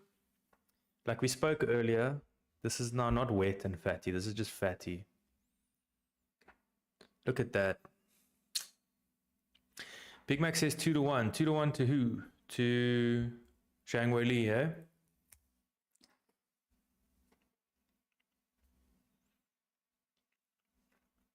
I'm gonna throw elbows. Her coach just did this. Herman says channel 210. Action HD. So FMK, if you haven't found it yet, try channel 210.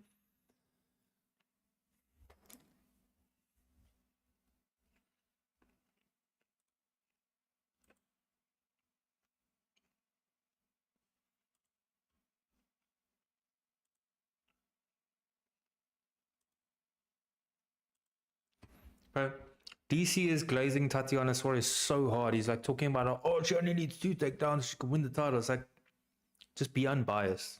Just call it down the line. I think the UFC is hurting for some American champions. No, it's right by Suarez.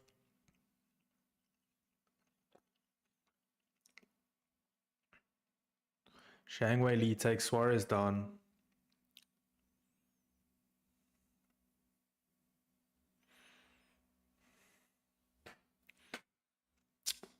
If you guys bet, there was like a 2-1 on Zhang Weili to win this. On PokerBet. I think the betting's closed now though. But for next time.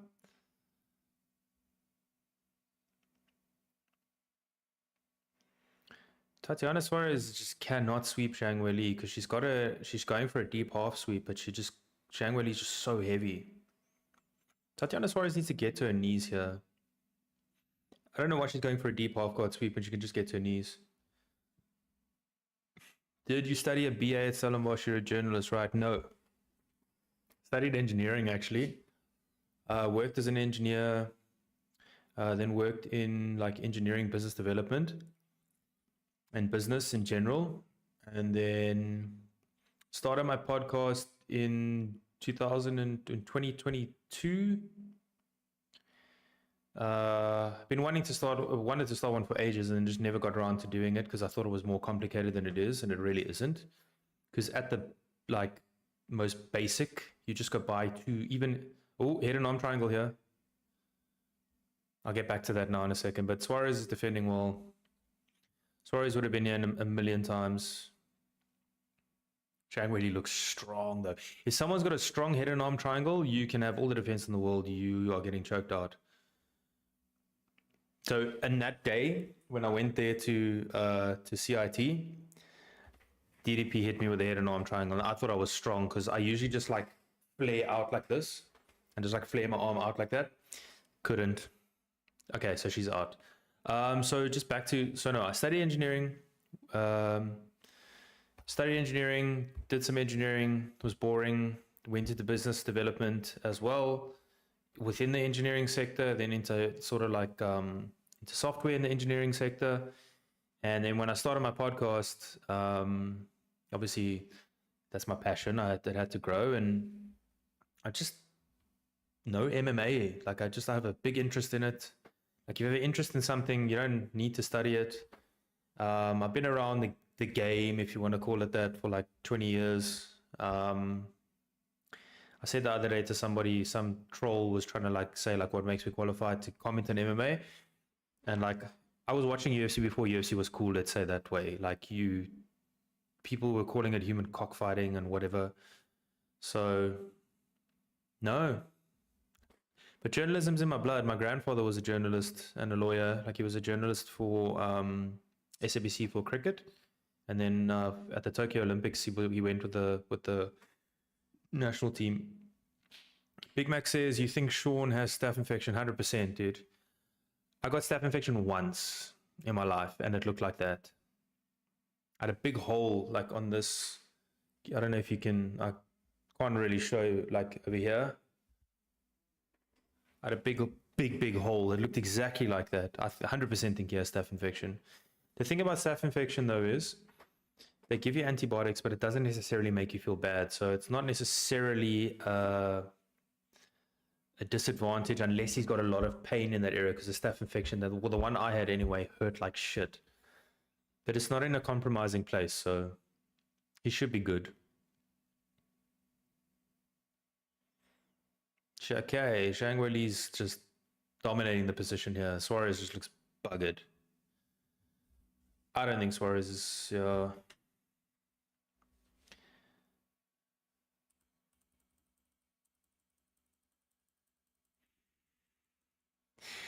Dude, these commentators are so biased. It's like they're not even hiding it anymore. They're literally like, okay, this was not a good round for Suarez, but she could still come back and she could still win it in the next round. Dude, that knee looks nasty. What the fuck? She 100% cut that knee open before the fight. You look quite professional. My grandfather was an engineer too. Thank you. Thank you very much. Appreciate it. Professional journalist. Damn, that is sliced. Why the fuck do you slice your knee like that? Okay, so I got 3 rounds to 1. What do you guys got? Biltong and cashew nuts. Who's the sponsor though? Who's the Biltong sponsor we need to get? We need to get the Biltong sponsor, the beer sponsor, and the water sponsor. What's up, Chopper?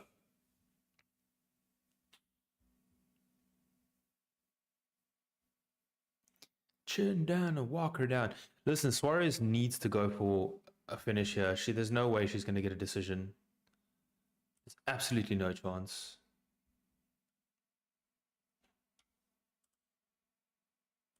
All right, guys, final thoughts. Decision. What are we saying? Okay, I want to try get a spam chat going. Kry dit nie op DStv nie, ons is seker nie, ons het seker nie daai channel aan nie, gaan maar wag vir later. Sorry. Can you not log into somebody's DStv now, maybe? Zhang Weili's turning it on. Any advice on a good MMA school around Hillcrest, KZN? Hillcrest, I don't think so. The only MMA gyms I know, like, do you want to do MMA though, or do you want to do like full-on MMA, or do you want to do grappling? What are you looking to do? Because the only like MMA gyms I know jiu-jitsu gyms is 2P Jiu-Jitsu. That's a really good gym. Dallas Jacoby's got a gym in Umhlanga, I think. There's a Carlson Gracie though, but I don't know if they do MMA.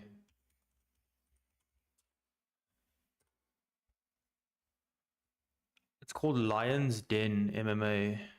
Actually, it's a guy called Dave Verster. Works through, he's affiliated to Carlson Gracie. Where is Lions Den? Okay, so Lions Den's in Pinetown. That's probably the closest. They do MMA.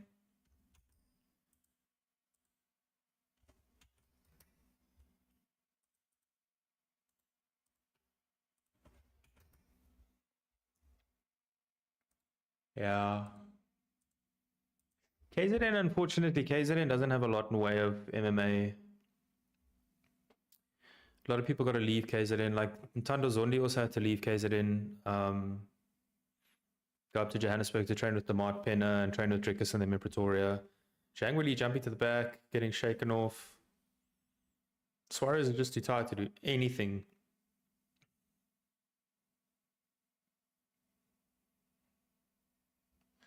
You want to start your kid young in MMA. Yeah, I think if it's for your child, I mean, you'll definitely go with and see and everything, but try the different gyms out maybe, you know, like the thing is, it depends on like the coaching style. Like a lot of people are not going to find the gym that's good for them in the beginning, but then you'll learn good fundamentals, but you just don't like the coaching style, or maybe the training partners are not good, you know. So I'd say try them out, but I think Lions Den would be the closest for you there. If you were in Cape Town or Gauteng, I would have tons of names for you. Did you guys watch Versus MMA event? The game is really growing there. I did watch Versus, particularly the main event. There's a guy called Sebastian Ferreira. He's like 18 years old. Current star and future star, 100%. And I like that Versus has come along because I think, you know, I go to EFC a lot. I got a good relationship with EFC.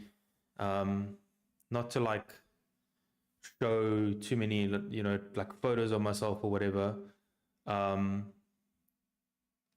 Let's have a look here. Which one am I supposed to switch off? I'm trying to show you guys my... Can you see that there in the corner there? That's me with both the EFC belt.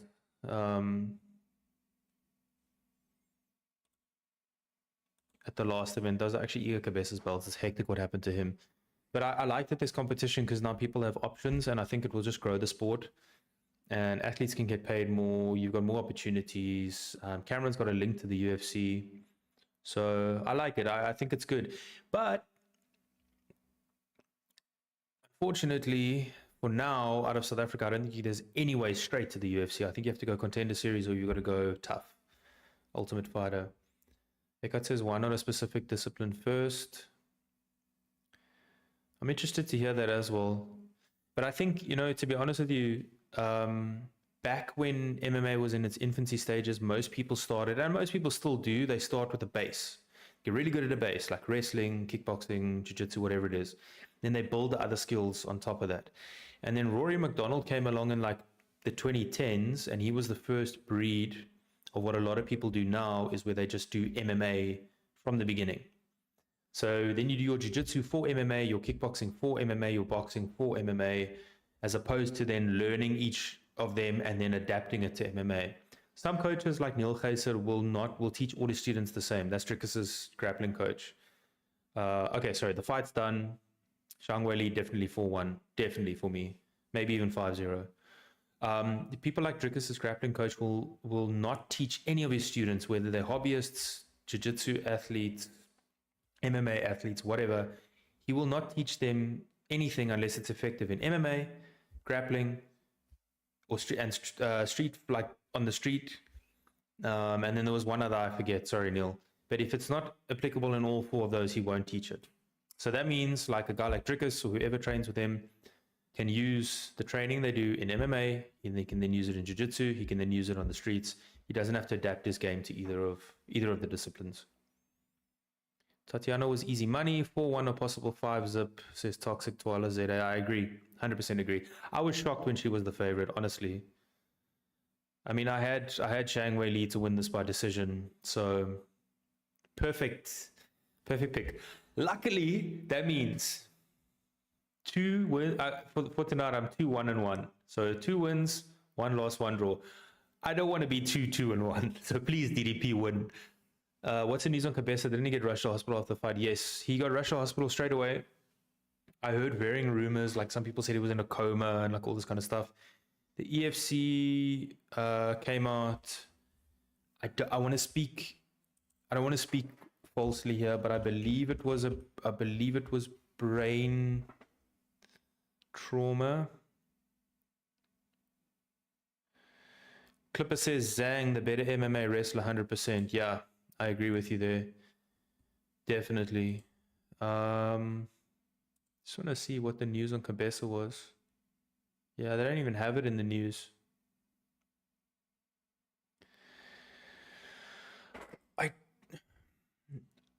I think it was a brain injury and it had to do with his weight cut, pretend dehydration, but I stand corrected. But apparently he's doing well now. Yeah, 49-45. Wow, there's a 10-8 in there. Zhang Weili. Nice. Okay, finally got another pick. 2-1. 2-1-1, let's say.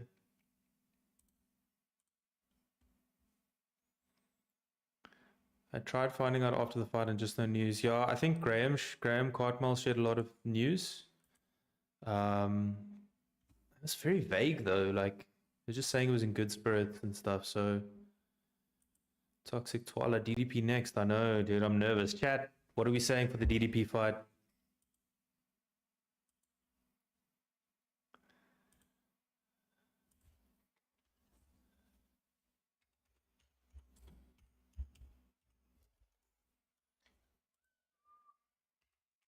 Is it me, chat? Is it me, or is it just something just feels different about this? I don't know. I don't want to jinx it, but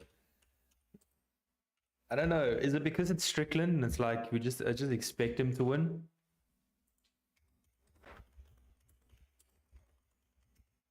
Look how DC now all of a sudden sucks up to Zhang Weili, but he was like trying so hard for her to lose.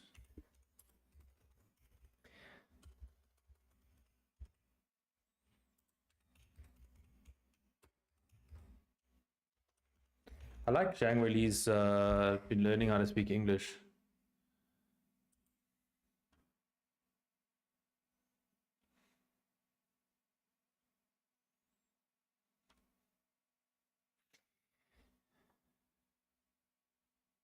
Okay, Matsu says KO round 2, let's go. Yeah, I think TKO probably. I think a submission is going to be tough. I think it's a rematch and it was split last time. I think there's a finish in this fight, honestly. It'll be interesting to see if Strickland's gonna. It's gonna be interesting to see if Strickland shoots. Clipper says I got a feeling DDP wins, but man, I'm rooting for Strickland. No, man, don't root for Strickland. Why are you rooting for Strickland? We can't root for Strickland. Nah, Strickland's cool, man. I like Strickland. DDP's our boy, man. We just ride this wave till the end. Zhang Weili, man, impressive performance. Okay, let's get the DDP and Strickland graphic up. So now I'm starting to get nervous. Starting to get super nervous now. When that promo hits and the walkout hits, I'm gonna get ultra nervous, man. All right, chat. Let me know who's winning this fight, Dricus or Strickland. Let me know in the poll and let me know in the chat. Ekat says time for a coffee plus a upper decky for the big one. Yeah. Get your coffees in, guys. I don't think I'm gonna have time to go grab a coffee for this one because the UFC is like Morne Bachelor Eden says Tatiana can't fight. Very Ronda Rousey-esque of her, hey? Just a better chin.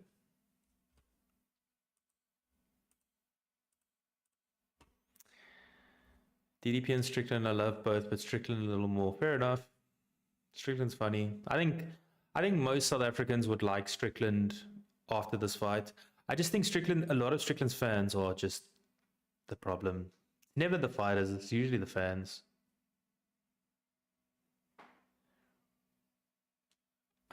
Fat Cake says the upper decky is Zin.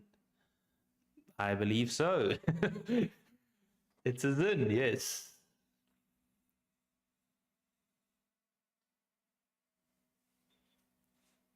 Dricus just looked more focused since arriving in Sydney.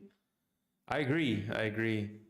One thing that's interesting though is like the people that usually travel with Dricus are not at this fight. So he's got like his good friends and core group. I know the one guy's fighting, SD. So he's usually there. He's got a bunch of South Africans that travel with him. Okay, his family's there, so that's good. But it feels a little bit different this time. I don't know. I think because last time was with all the rugby players, the singers and everything, kind of hard to top that, eh? So maybe that's why it feels a little bit different. I don't know. But he does look focused. He's always focused. I chatted to his coach, Neil, yesterday, just to, like, we just texted a little bit. Neil's his grappling coach, the one that taught him how to, or not taught him, well, they figured out the, sorry, I just saw a big ass shark on this, so it took my attention. Neil's the one that worked with that sequence to the Adesanya sequence, so like I knew they were working on that, so when I saw it, it was like really cool for it to actually happen in the fight. And they're all supremely confident as always. They're ready, you know, they do the work, so that's the main thing. DDP has insane confidence. You can't help but believe in him. Definitely. The confidence, the heart, you know, that's why he wins a lot of fights he probably shouldn't win. I mean, I was watching that Brunson fight again the other day. It's like, there's no way he should have won that fight. Even the Brad Tavares fight, dude. Brad Tavares pieced him up, but they made an adjustment in round 2 at least. But like that Brunson fight, there's no way he should have won that fight, dude. It was just so much heart, so much will, just out-hearted and out-willed Brunson. DDP got that dog in him. Ooh, here we go.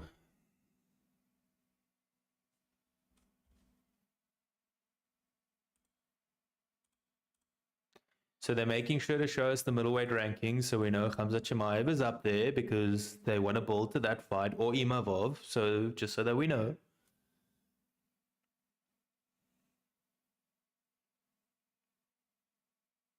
Serious question, why did DDP's feet go completely east to west?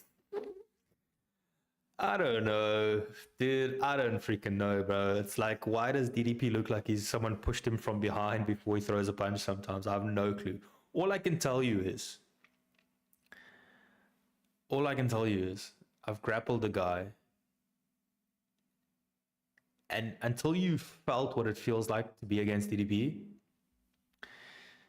you'll know why people are losing to him. Oh wow, they ranked Imavov over Khamzat. I mean, Imavov was ranked before Khamzat. Does kind of make sense. DDP looks like a trotting rhino at his opponents. Seems slow, but then they get cracked. Perfectly put, bro.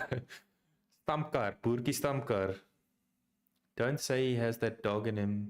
Izzy will get excited. Wild, bro. Big Mac. Don't say he has that dog in him. Izzy will get excited. Izzy's there. Izzy's in the crowd. Izzy's probably already excited. That's wild, bro.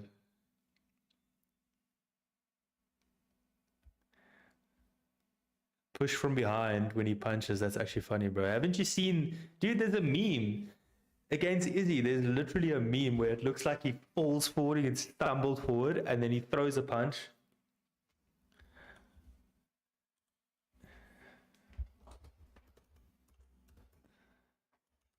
Here's the thing, you guys. Strickland on the mic here.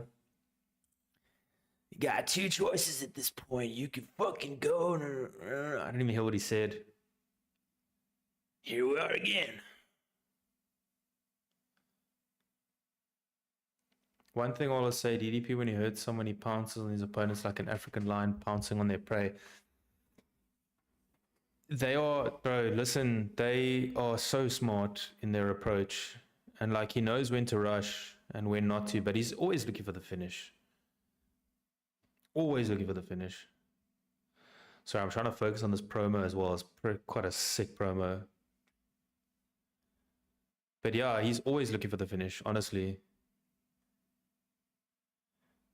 There's that rear naked choke on Izzy. Coach Neil and them worked on months before. Think about Dricus, you guys. He's just awkward. To the death, Dutchman. I'm gonna pick him apart. I'm gonna eat him alive. Okay, I'll stop now. Dude, that Brad Tavares fight just shows you how tough Brad Tavares is. His DDP hit him with everything in that fight.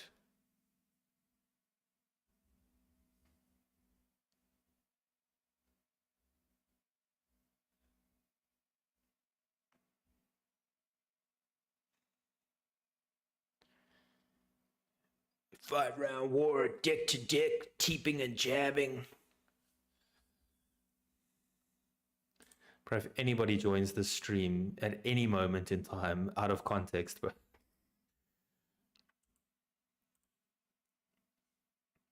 listen, when DDP says he's gonna die trying, he literally will. Like he never tapped in his first loss to Gareth McClellan, and he got his lights put out against Aldrich. Like you literally have to put him away. Oh goodness, Sean Strickland.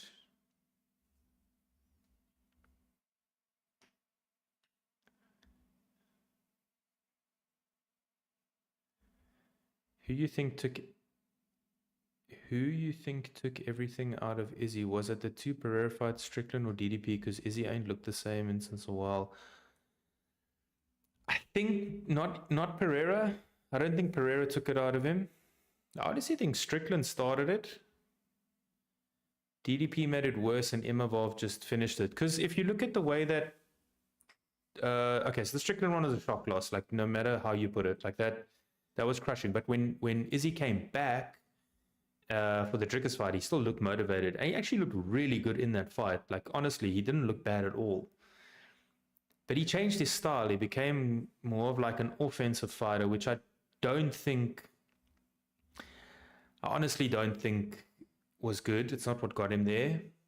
And then DDP submitting him will crush his soul a little bit. But even in the Imavov fight, you know, that he still looked like he was zoned and focused and everything. But age definitely plays a part. But I think each of them broke him a little bit, and I think after Imavov, it's just finished the job. I think the Imavov one really hurt. Strickland looks like he's about to ask DDP's license and registration. He's like, "Listen here, Dutchman. Here's the thing, okay? You were speeding. I need to see some license and registration." Okay, my Strickland impersonation is horrible. I think calling him Dutchman is an insult that Dricus can use to unleash the lion on Strickland. Yeah, maybe. I mean, if you're Afrikaans, you've been called Dutchman your entire life anyway. Like, oh, there's the Dutchman, you know? Ons weet hoe dit is. So, I don't think there's anything anyone can say to him, unless it's something about his family maybe that would get under his skin. I think he's just like, whatever. And then he'll fire back with something. There's that big old staph infection on Strickland's arm. I think Eggert Strickland looks more like he's about to ride in with on a freaking chopper without a helmet and with some sunglasses.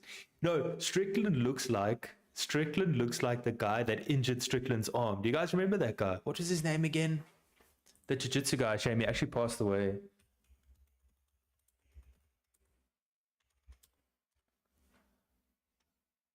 Orlando Sanchez. Just do yourselves a favor, chat. Dutchman is actually a cool nickname. Yeah, why not? The Flying Dutchman. Do yourselves a favor, chat. Go and type in Orlando Sanchez. Okay? Particularly Orlando Sanchez and... Okay, I can't talk now because it's the national anthem. I have to be quiet. Give me a second.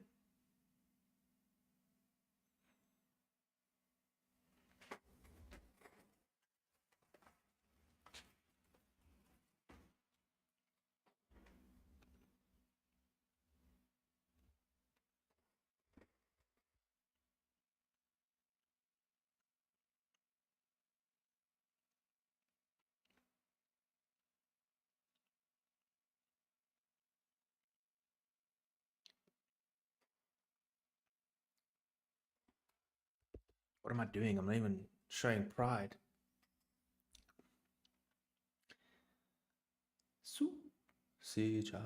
I'm not going to sing. I'll sing in quiet, in silence.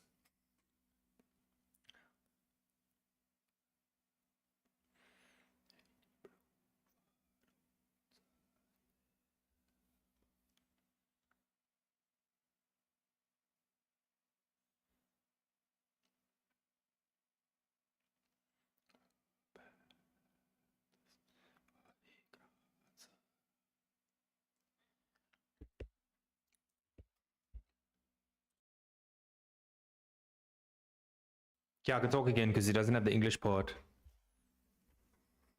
So you see that guy in the background. So there's a security guard, bald security dude. Right behind him, there's another bald dude, super tall, super big.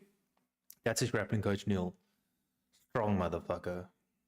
But also third degree Brazilian Jiu-Jitsu black belt.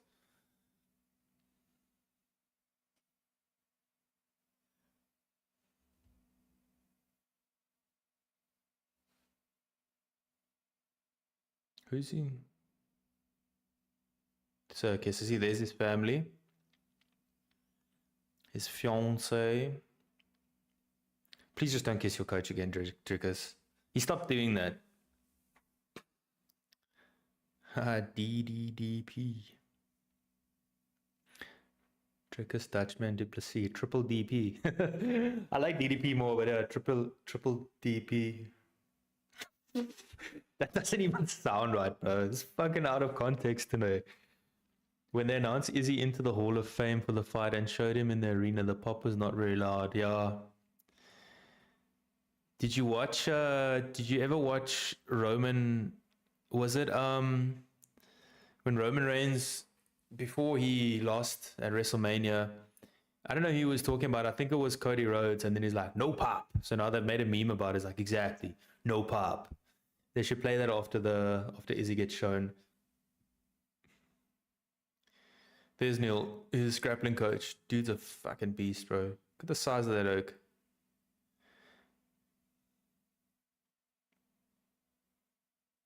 Second highest strike rate in UFC history. Chill.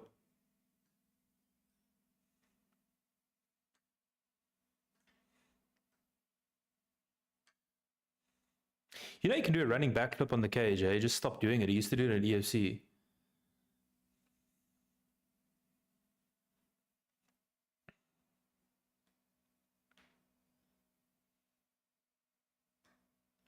Okay, chat spam, what's happening? What's going to happen? First round, second round, third round, fourth round, decision, what are we saying?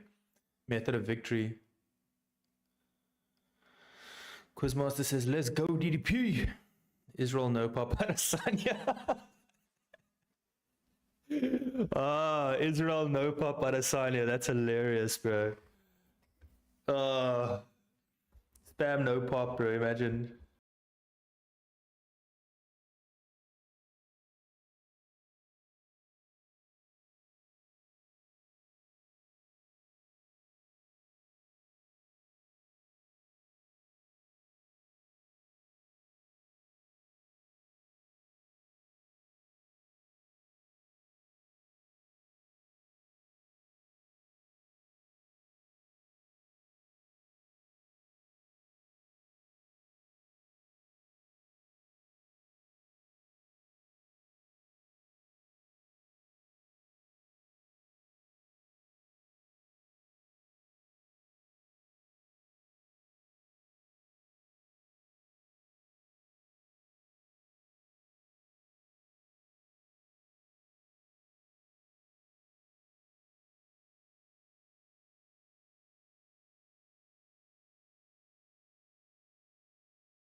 Appreciate you, Eckhart. Thank you. No sound. I'm muted for the national anthem. So, all the way split decision. So, okay, first off, Israel no pop Adesanya is fucking hilarious, bro. Like, we got to tag his new nickname. Eckhart says all the way split decision. I would love a split decision win for DDP or a doctor stoppage. I said it before the fight. Just because of the way that Strickland's fans have been losing their shit for the last year. They cannot let it go. So imagine that happening again, and then he can never get a rematch. Just hide these freaking spam comments. Franchoplat says Neil's a silent assassin. Appreciate your background knowledge. 100%, dude. Neil has been around the game. I mean, he's the only coach to coach a win against DDP and for DDP because he was in Gareth McClellan's corner. So he went to the UFC with them. He then got his 3rd degree black belt from Roberto Attila, who started Rio Grappling Club, which is where I started jiu-jitsu. So I just reached out to him about doing a podcast. He's been cool, man. He invited me to his house to go train. He invited me to go train with CIT, with the pros. Got a lot of background knowledge with them. Really, really sick. Such a humble OK as well. Legend. Thanks for the, yeah, thanks guys. No sound, man. Sorry, I muted it for the national anthem. 3rd round DDP will drop Strickland, my guess. 3rd or 4th round, I'm hoping TKO. Could you imagine? I just don't want Strickland to win. Like, not that I don't like Strickland that much. His fans are just, I don't know, majority of his fans.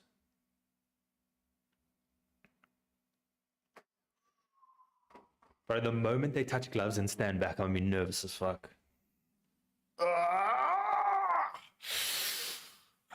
Now I'm starting to get nervous. Still crazy we got a South African champion.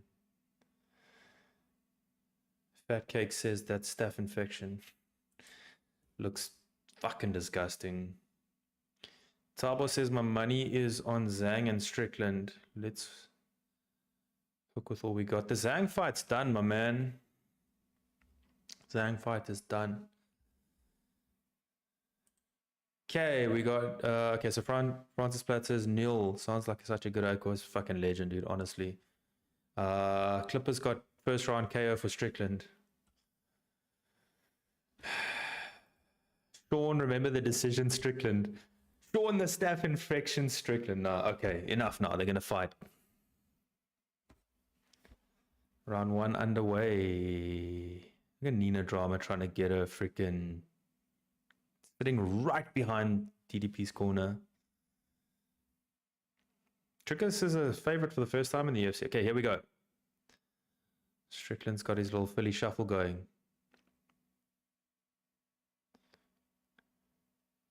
Dricus does look big.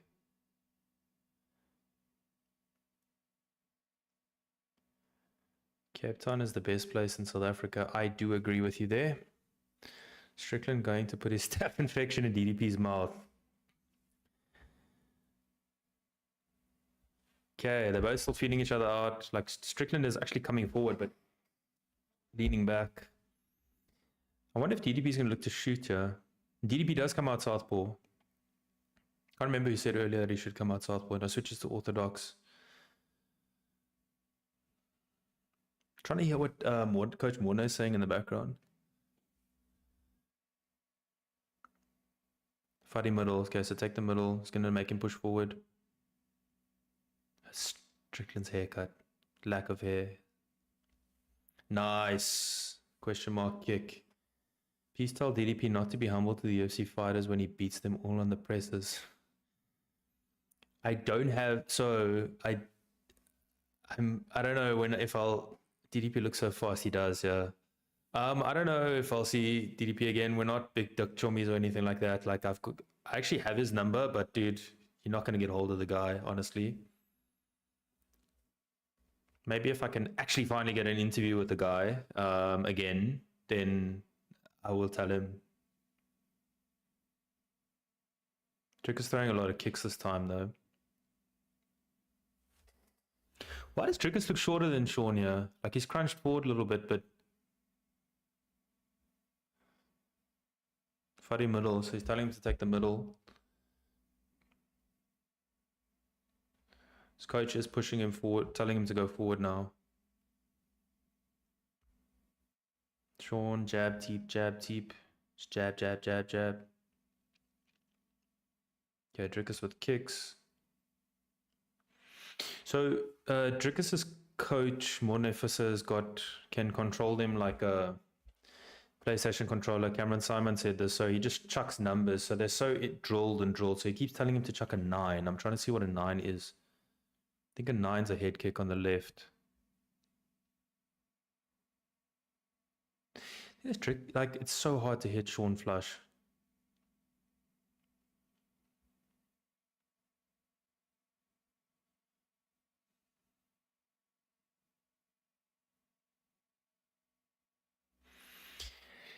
Strickland just doing his jab, teep, staying at range.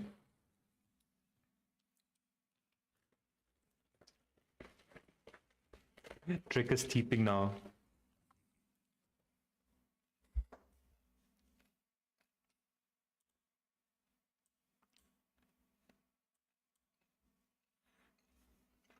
Both these dudes are hard to knock out.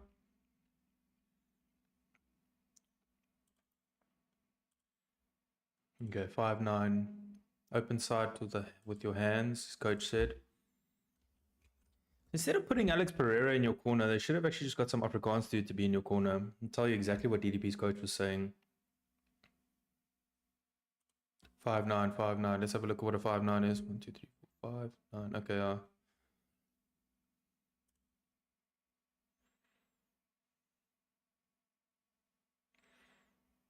that is a hook and a kick.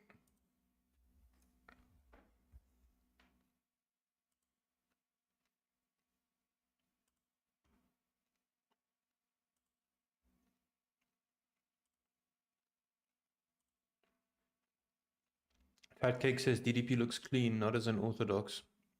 He does look a lot cleaner. But the thing is, where his unorthodox striking comes in, like he has really good nice on the head kick. He has really good orthodox striking, but I think where it becomes like a scrappy fight, he just reverts back to just slugging it out, and that's where it becomes unorthodox. And there's no one better than him in the world at doing that. But also, round one, he's gathering data. He's incredibly intelligent when it comes to fighting, and he can make adjustments when need be. He'll probably pick up on stuff being in there that his coaches won't pick up on.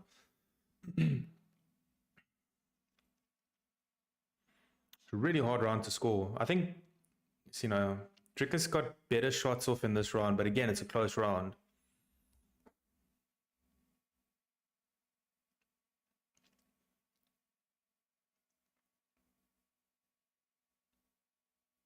Yeah, I also got a DDP. Matsu says 10-9 DDP. I also got a TDP.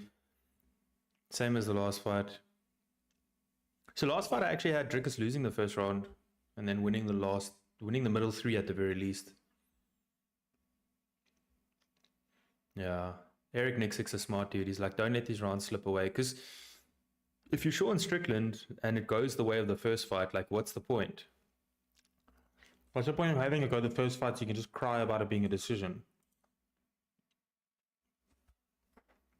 Oh, that's my last piece of biltong. Shit.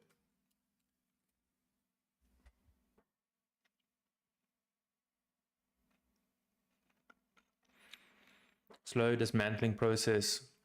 So his corner just picked up, so Dricus' corner just picked up on that he wants to cock his right hand. Fucking out of context. Wants to load up on his right hand, so must watch out. Matthew says feels more like the first fight without takedowns. I agree. You should get a round timer and stream somewhere. I will, yes. So we were gonna stream in studio today, which we could have done that, but then there was an issue with OBS on that device. So I rushed back home to come stream here. But I definitely get one. I'm pretty sure there's a plugin for that. Maybe I can get one right now. Let's have a look.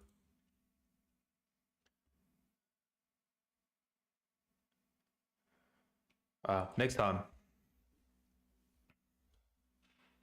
Dricus going southpaw. Super underrated. His ability to do all that.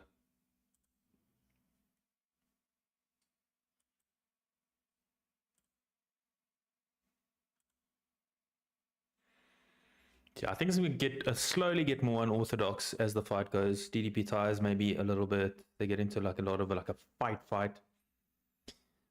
I think DDP needs to fake the body kick and hit a head kick. Because Sean Strickland's blocking like this a lot. Oh, nice shots there. You could hear that leather. Nah, they're starting to open up. this is good. They both traded blows there. Okay, going forward, Strickland is jab. Perhaps mention the clock at halfway. Will do. I usually do that, but I'm so like caught up in this fight now. Sorry. Okay, so there are 3 minutes 20 left. Dricus is in the middle of the octagon, taking the center. Coach is telling him to stay there. They both just did the same little knee lift. They're mimicking Strickland's style a little bit, but then throwing leg kicks in there and head kicks. Nice. Both traded jabs.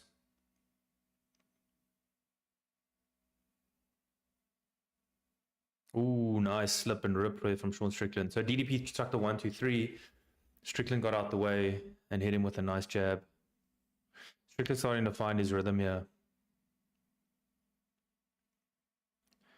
Dricus is going back a little bit, and that's what tired him out in the first fight. Okay, so Strickland is bleeding from the mouth, I believe it looks like.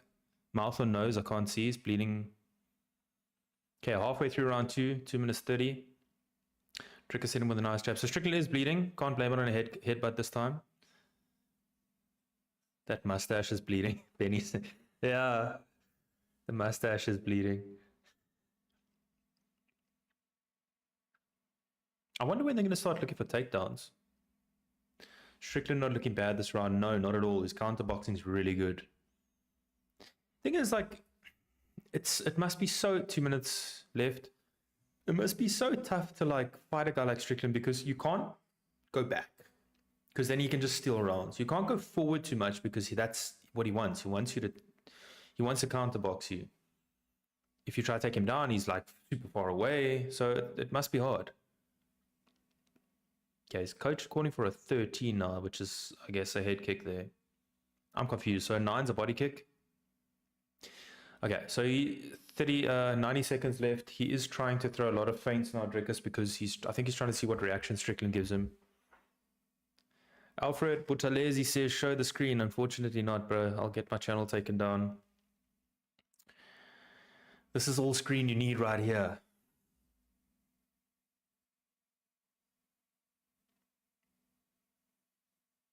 Okay, it's just over a minute left, minute 5. Another close round. I mean, I don't know who you give this to because Strickland probably had the cleaner strikes, but Dricus is pushing forward, you know. This last minute's going to be very important. Dricus is doing oblique kicks and stuff, low kicks and things. Like it's like trying to keep him at bay. Maybe they're trying to win it over 5 rounds for a late finish and tire Strickland out, but Dricus is looking like he's getting tired. Strickland with a nice jab. Dricus is breathing with his mouth open, which is interesting. So he's calling for a 1. He's calling for a jab. Dricus's coach, nice. So Dricus did like a half, like a Superman jab into a right over the top. See, so now this is like in the first fight Dricus had, so last 10 seconds. Dricus had a lot more damage but was doing better, and here Strickland has more damage done to him and seems to be doing better in this round. So round 2 is done. I don't know who won that one.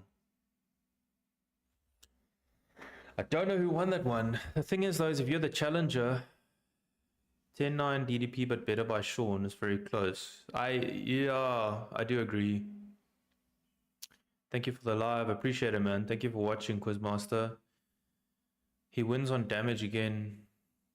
The thing is, though, is like it could go either way. This fight. Second round, first round. I think Dricus did more damage because he did bust him open. Let's have a look what he hit him with. Got a nice body kick. I think also being champion, you have to put the champion out to win, so but Sean is growing into this fight.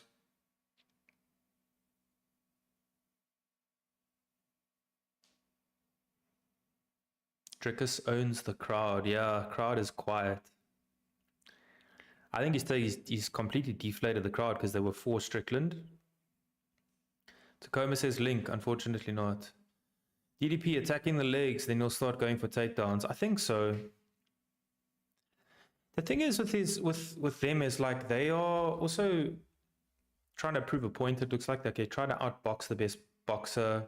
No link to Coma. Sorry, they tried to outbox the best boxer who was supposed to be Strickland, and they try to outstrike the best striker, which is Izzy, until a chance comes. But they just want to win.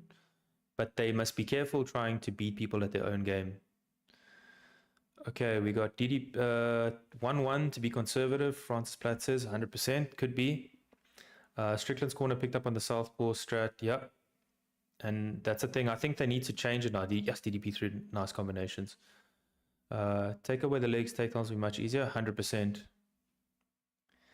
Tacoma, I am watching on Supersport. I'm not watching. So Supersport is paid TV. So you need a Supersport DSTV subscription. I'm watching it legally, by the way. That's what I'm trying to say. Yeah, I think DDP's odds just went up, so I think he's 2 rounds up. But judging in Australia is horrid. Horrid. Dricus just can't get a clean shot off. Like Strickland is just so far away.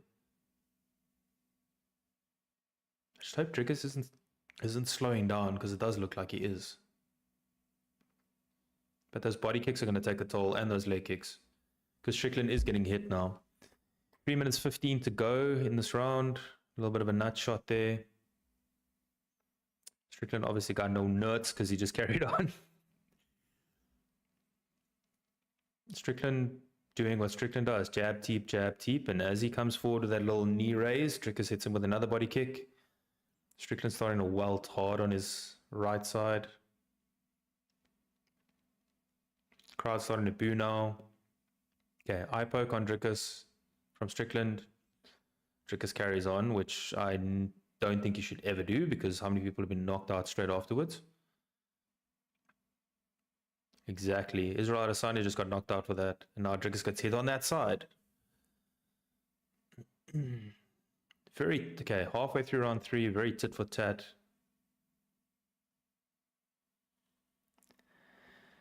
I don't know.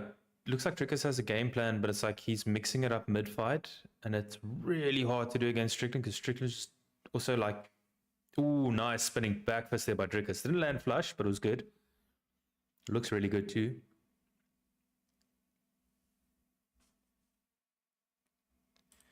It wasn't flush, Bisping.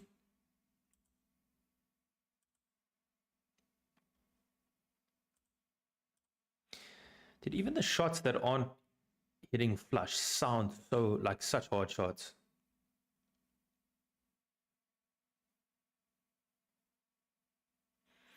Dricus's volume is really good in this fight.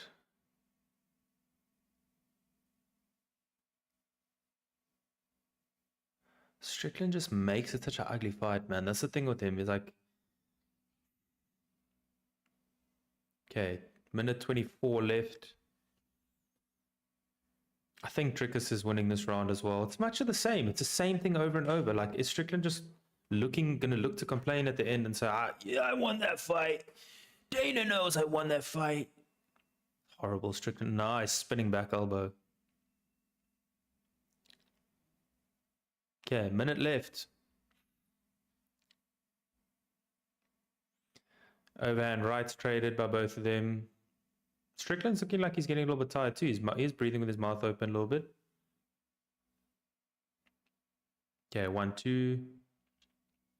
Asking for a 1-2. 45 seconds, 40 seconds left.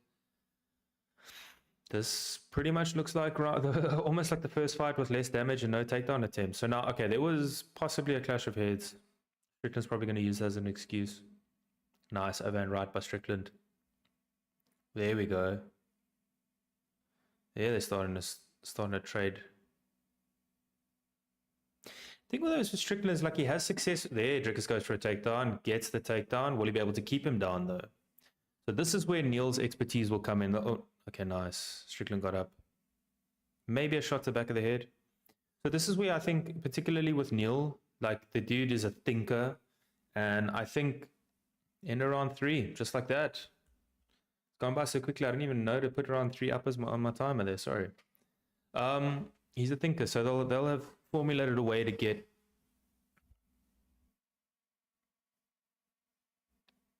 Okay, so now Strickland's corner saying you're doing the same shit as the last fight. I agree. And they said you need to start opening up, and I do agree. I think it's three. It could easily be 3-0 to Dricus. He's speaking so loud though, like Dricus and them would be able to hear. I got a 3-0 to Dricus, honestly. Maybe at a stretch 2-1 to Dricus. It's the first fight all over again though. Spinning back fist and a spinning elbow was nice. Did that whole John Jones spinning elbow. Okay, round 4's about to start, just like that. Dricus looks pretty tired. He's had the bigger moments on damage, I do agree. But Sean is tough. Yeah. Oh, that body kick, dude. He's whacking him with that body kick, Dricus is. Strickland's just doing all the same. Just all the same. I'm wondering if Dricus is going to go for a takedown now, because he had success with that takedown at the end of the last round. Du Plessis is still a favorite, but he's come down a little bit. 30 seconds go by, nothing so much has happened in the round.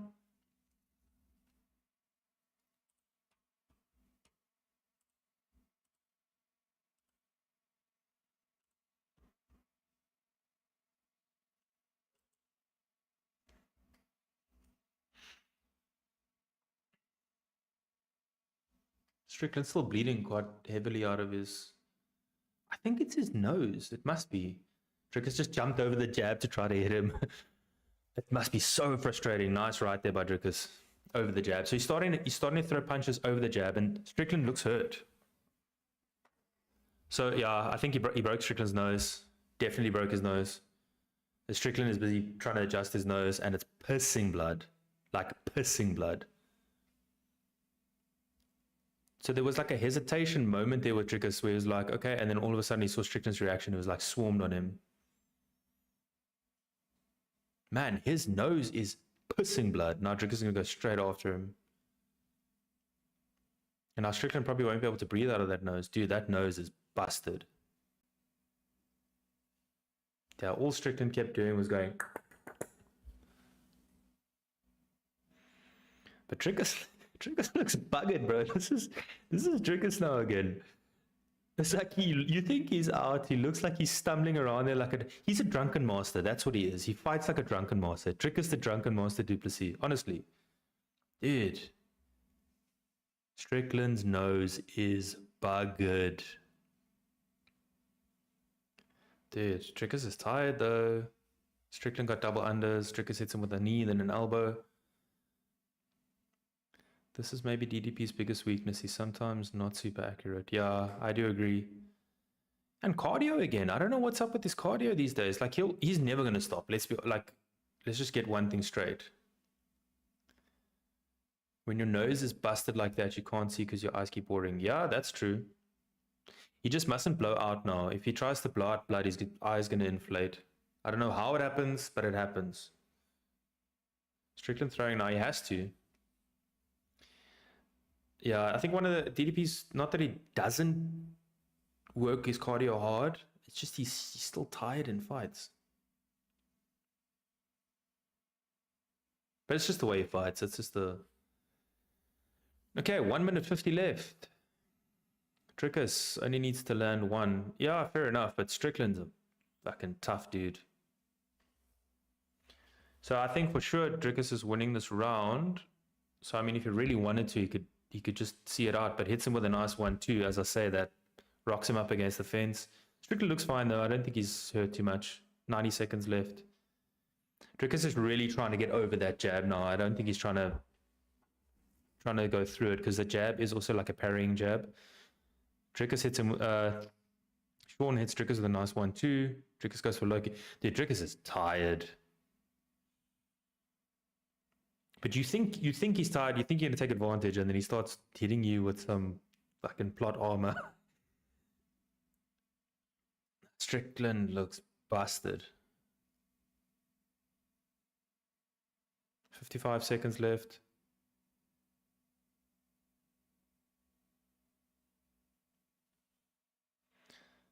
Yeah, Dricus is moving forward with no respect. He needs to be careful. Nice 1-2 there by Dricus.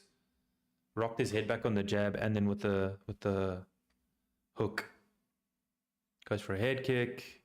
Those are tiring to do. Like honestly, those are super tiring to do.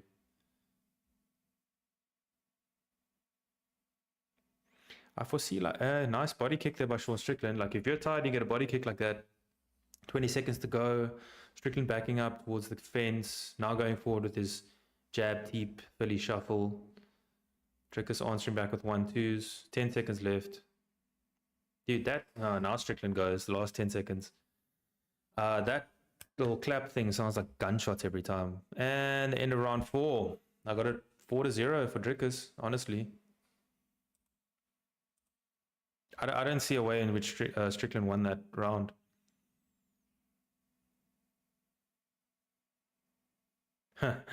So okay, so Strickland said his nose broke, but he reset it. Yeah, Nick Six saying you can't just stand there and take him off.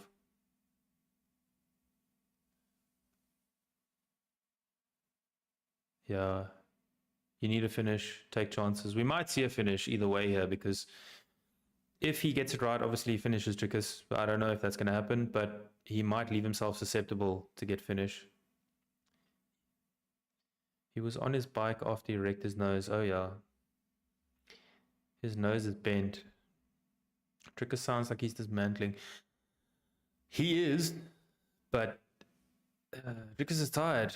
If Sean Strickland pushes forward, maybe a takedown, but I think dismantling Sean a bit. Yeah, I agree with you guys.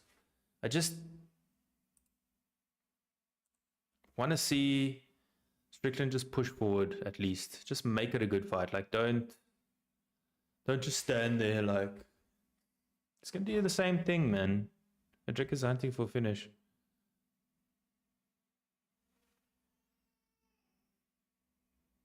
Sean 100% needs a finisher. You can't, I mean, come on.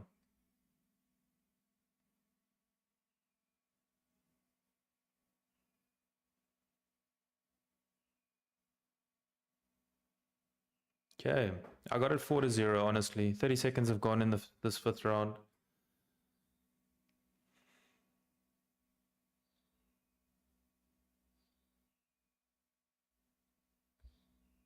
Someone said Strickland looks like Rory McDonald in the what was that fight? Robbie Lawler fight. Okay, minutes gone already. 4 minutes left. 4 minutes away from a second title defense unless Strickland can do something different.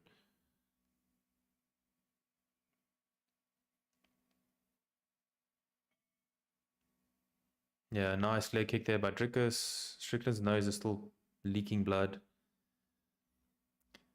Dricus tries a spinning back kick. Another one.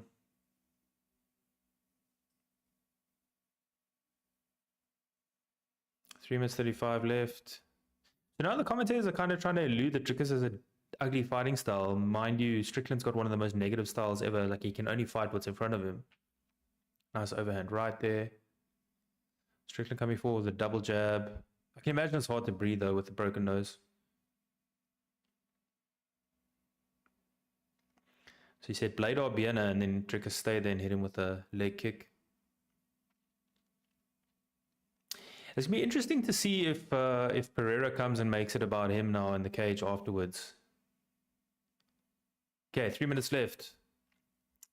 I can't see this fight going any other way but a 50-45, excuse me, victory for Dricus. Almost got a spinning back fist there. Dricus going for a takedown. Strickland on the neck. Dricus literally stumbles back like a Looney Tunes character. I've just realized that every time Pereira is someone's corner, they lose. Yeah. Honestly, I don't know what Pereira was doing there. 2 minutes 30 left, by the way. I don't know what Pereira was doing there other than being there for himself, because all of his stories was nothing with Strickland, like no helping, nothing. And it's just him, like promoting himself, going and seeing sponsors and whatever. Got a free trip out of it, man. Do you guys think Pereira is going to beat Ankalaev? 2 minutes, 10 seconds left. Nice jab there by Strickland.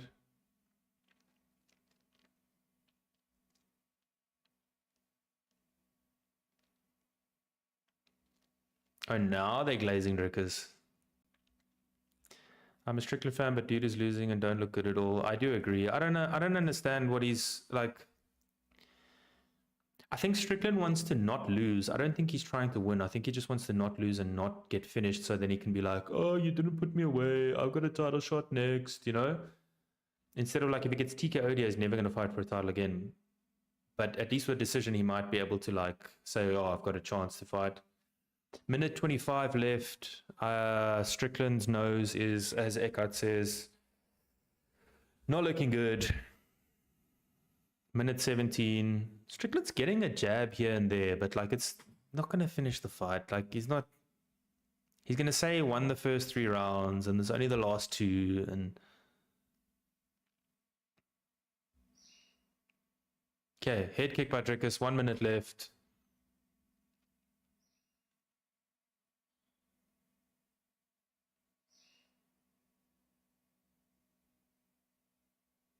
I hope Ankalaev beats Pereira. I mean, if he wrestles, he should beat him. Problem is, no one wants to wrestle. They want to prove that they can do it striking. Yeah, no, 33 seconds left. I think Sean Strickland probably is going to last 10 seconds, going to try and go forward and then scream a little bit and be like, I won that. Dude, Strickland's face does look like Rory McDonald. Dricus ducking under Strickland. Man, Strickland still looks sharp. Like, why is he not tried? 10 seconds left. Now Strickland's going to try to go for it. 8, 7, 6, 5, 4, 3, 2, 1. And Dricus has just got his second title defense. Sean Strickland raises Dricus's hand, admits defeat. Definitely. Probably 5-0, I do agree. 50-45. Most definitely. Yeah, good luck, Sydney. You guys are going to have as much beer drank as possible. No, du Plessis is breathing pretty heavy.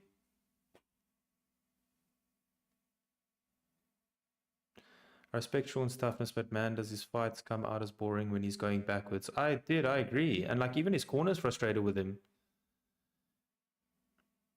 I don't know why, like Strickland has one style and that's it. And that's what they said in the pre-fight is like Strickland hasn't changed. He's the same fighter. He hasn't changed. And it showed. Dricus has come along in leaps and bounds. Now, Dricus versus Khamzat next. We have to go watch that fight. Strickland looks like he was waiting for something, and I don't know what. Perfect summary, dude. Perfect summary. I think it's frustrating as his coach probably as well, because they probably would have tried to like get him to not do this, and he's just gone and done it again. Francis says, well done, Dricus. Oh yes, 50-45. Guys, stay tuned because I've spoken to Neil already about doing an interview again post win.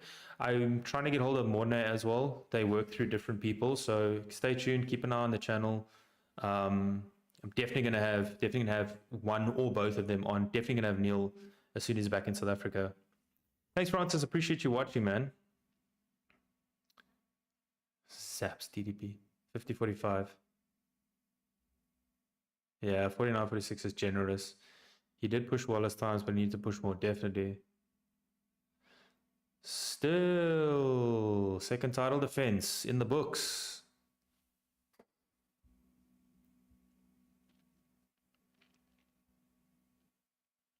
Let's see what happens now. Who's he fighting next? Khamzat next. Are they going to fight in South Africa? What are they doing? See what he has to say.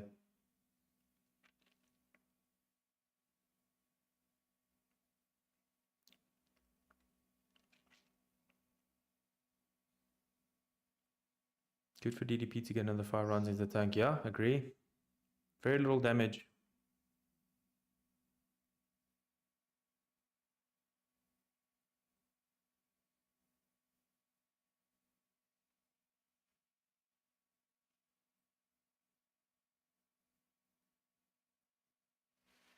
He's so defensive minded, actually hurts him on the scorecards. Well done to Dricus the Dutchman, du Plessis. Yeah, I did say as well. You know, like, even if it's a close fight, the fact that you're going back the whole time, that the judges are going to see it that you're losing.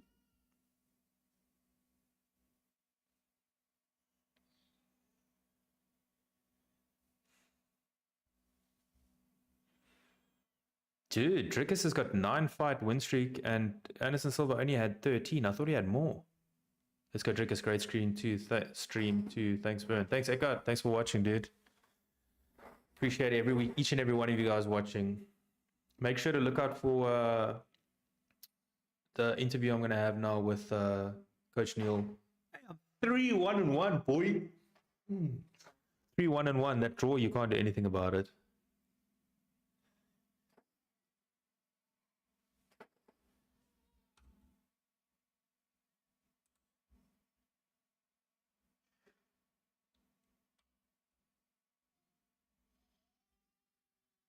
Who's he? Who's that? Alex Pereira. Is there no one else? Oh, well, that was pretty cringe. No pop. No pop.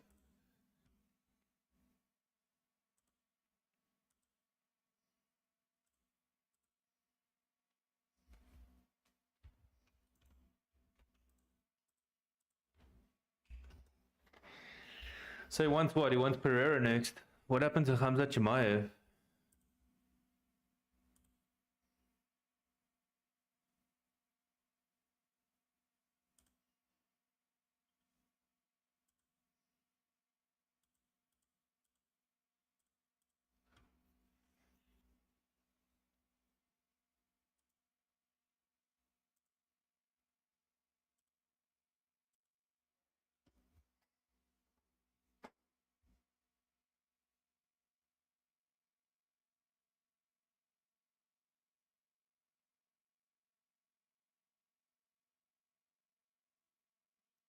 No flags allowed in the octagon. That's odd.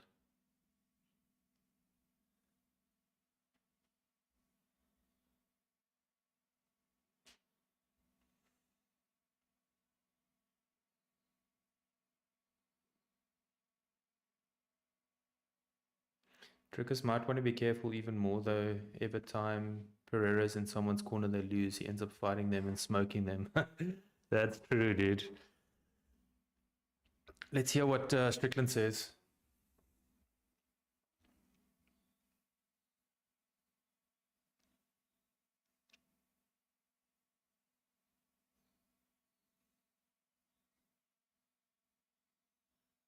I think Strickland, honestly, I think Strickland's reached where he should reach.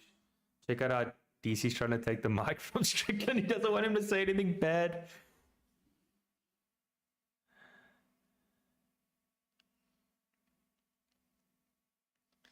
Man, I think Strickland, listen, Strickland's gotten as far as he can go in the UFC for me, honestly. I mean, he did well to go become champion. He should have never been champion in the first place, but he did become champion.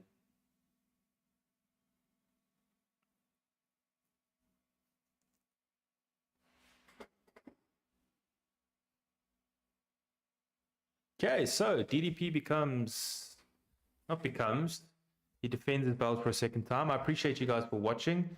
I hope you guys enjoyed the live stream. Keep an eye out for the interview with Coach Neil coming up, and hopefully Coach Morna as well. And I'll see you guys for the next pay-per-view, UFC 313 on the 8th of March. I don't think I'm going to be streaming any of the others unless you guys want to see them. But yeah, appreciate each and every one of you guys. Thank you, chat. Thank you, everyone, for watching, and see you in the next one. Cheers, guys.